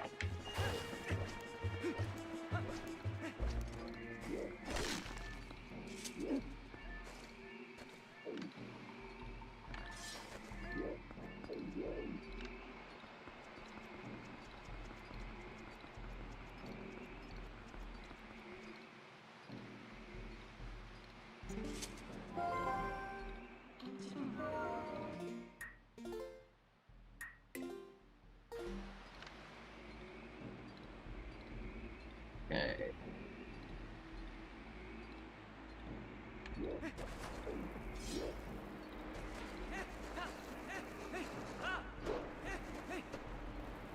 Huh? Yeah. I am not entirely sure what happened there. We, like, briefly fell off of the seam, but then landed back on it.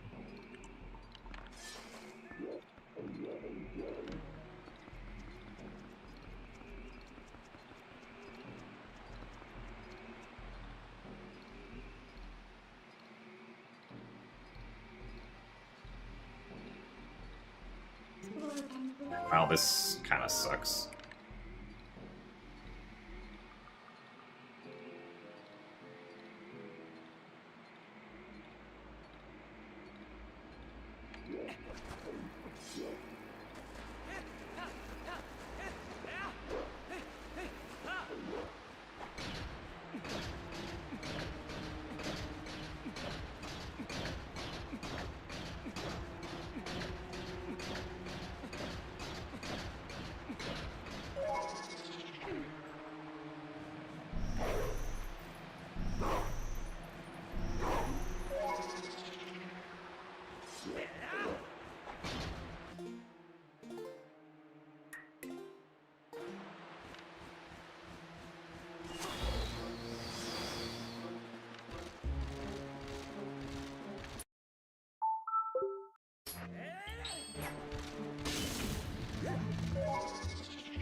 Well, that would have been very nice if,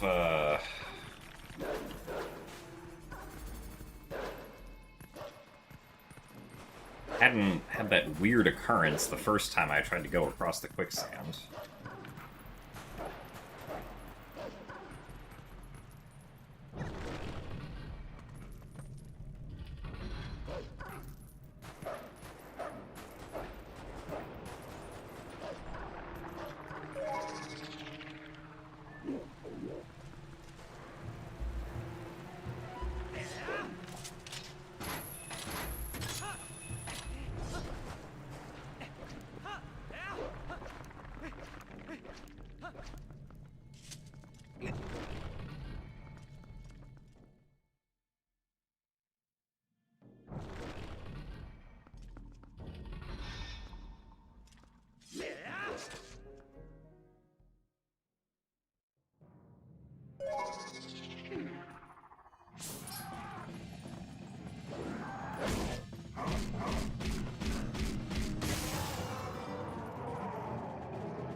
Darn it. Ugh.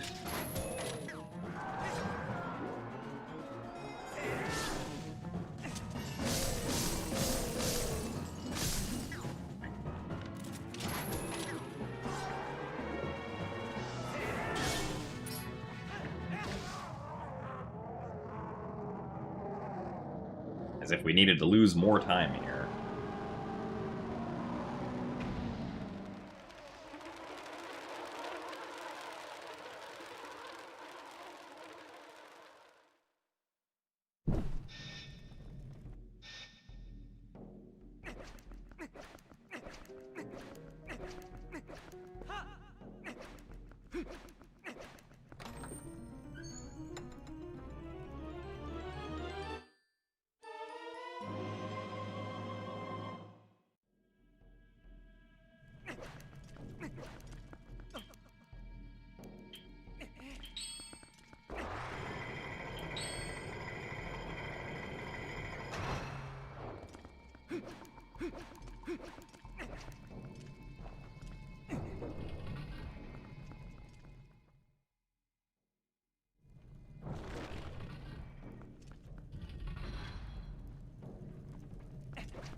Well, so from what I can tell, Maddie, like, there is no, like, slight discrepancy between where,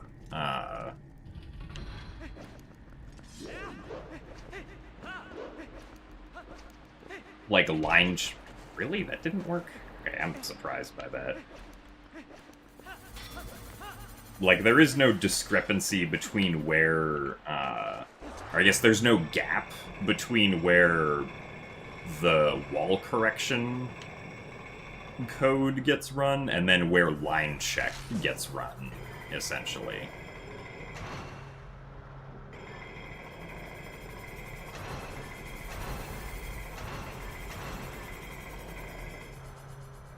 It's like if you put yourself at the coordinates of where a seam would be on SD, like, you just get the wall correction code to push you back out properly.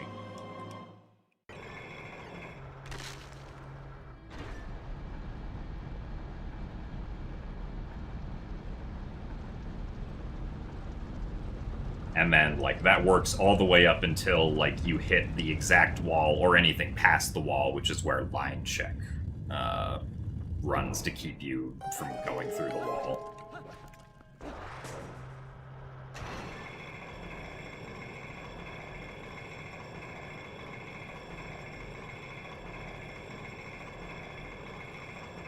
Because, yeah, if Lanayru Gate clip is also a displacement clip, I mean, it would make sense with the fact that the wall is moving, which is, like, what allows it to work in HD.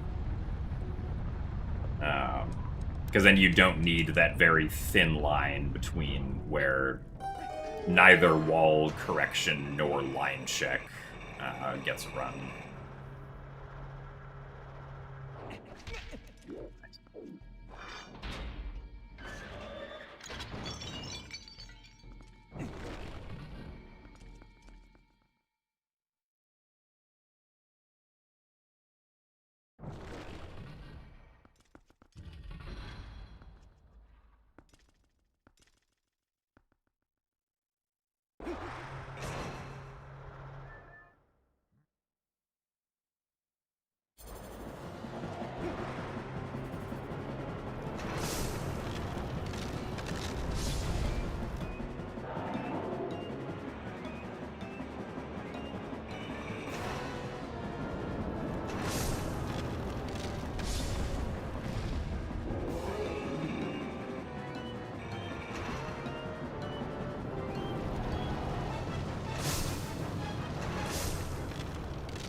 But yeah, I mean, just, like, based on positional data that I see in HD, it seems like whatever the exploit was that allowed the seams to exist was,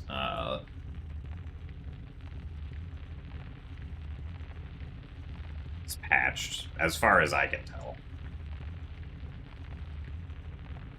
Still doesn't explain what happened to me that one time I got a partial clip into the Temple of Time door, or the Door of Time, but...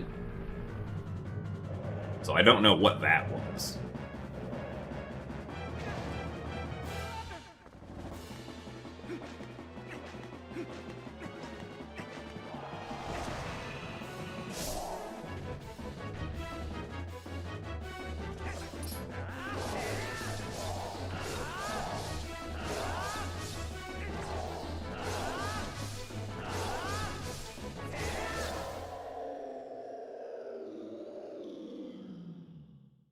This boss needs better oral hygiene.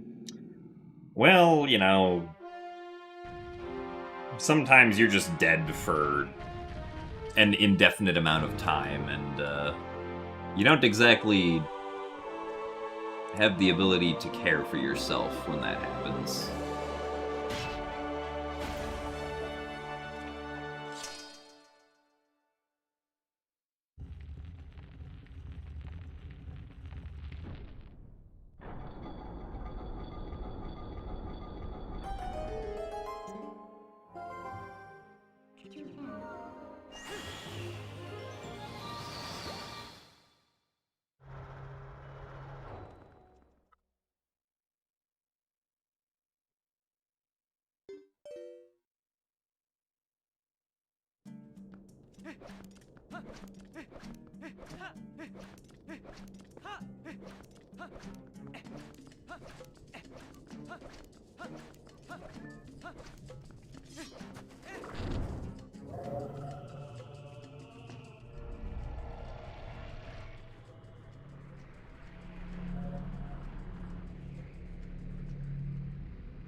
I do know Blubbers, but as far as I'm aware, he's not German, but...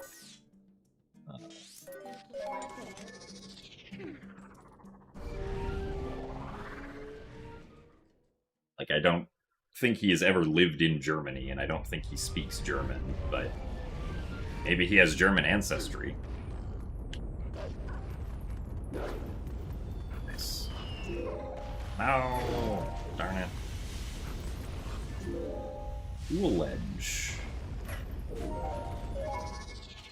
Ow.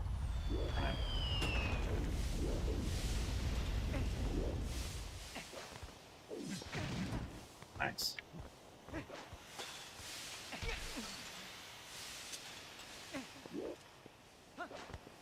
Really?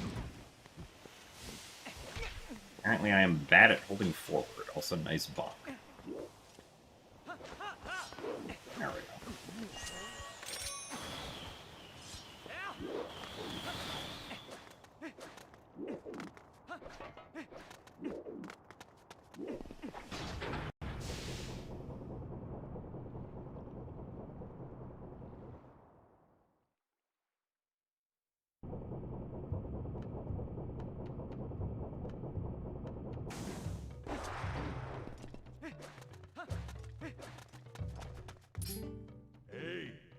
So thanks for the good luck sledging.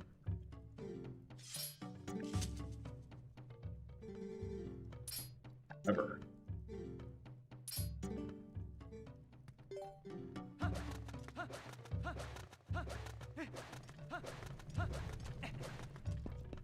Darn it. I mean, this still works, but it's slower. You have to exit and re-enter instead of just voiding out.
Oh, darn it.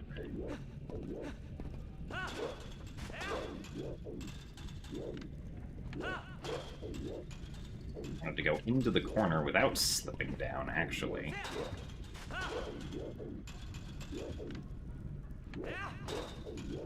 There we go.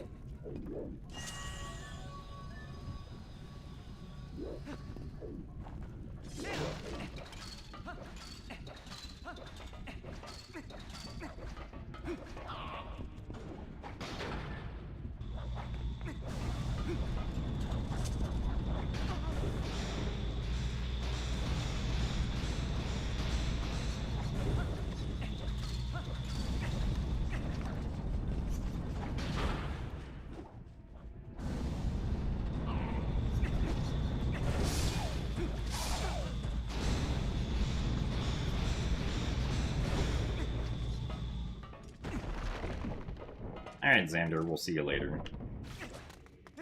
Thanks for watching today. Hope you get good sleeps.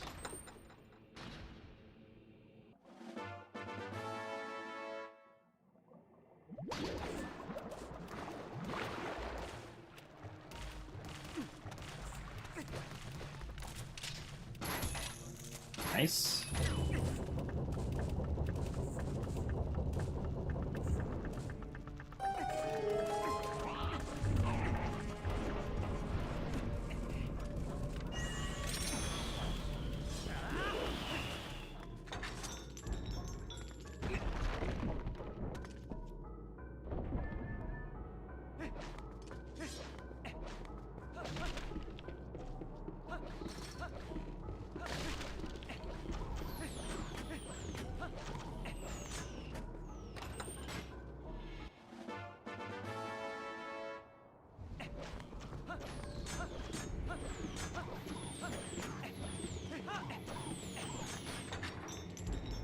I'll say yes. Rolling into enemies with the iron boots does do damage.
Happens if we deal the final hit to that mini-boss through Transform. Essentially nothing happens, like, into the lava. Also, unfortunately, I believe this run is dead, so...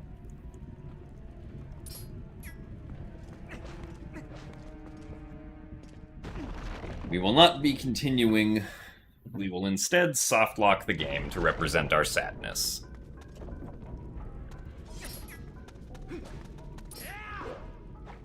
By putting on the iron boots and then transforming as Wolf Link. This soft locks us except for the vertical axis on the free cam and also pressing the B button. For some reason. Oh, nice. We can actually still get him. That's funny. Anyway.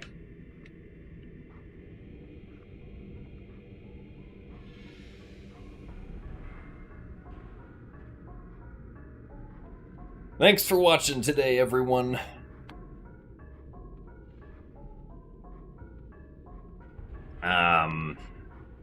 But yeah, assuming I get enough sleep, we'll do more attempts tomorrow.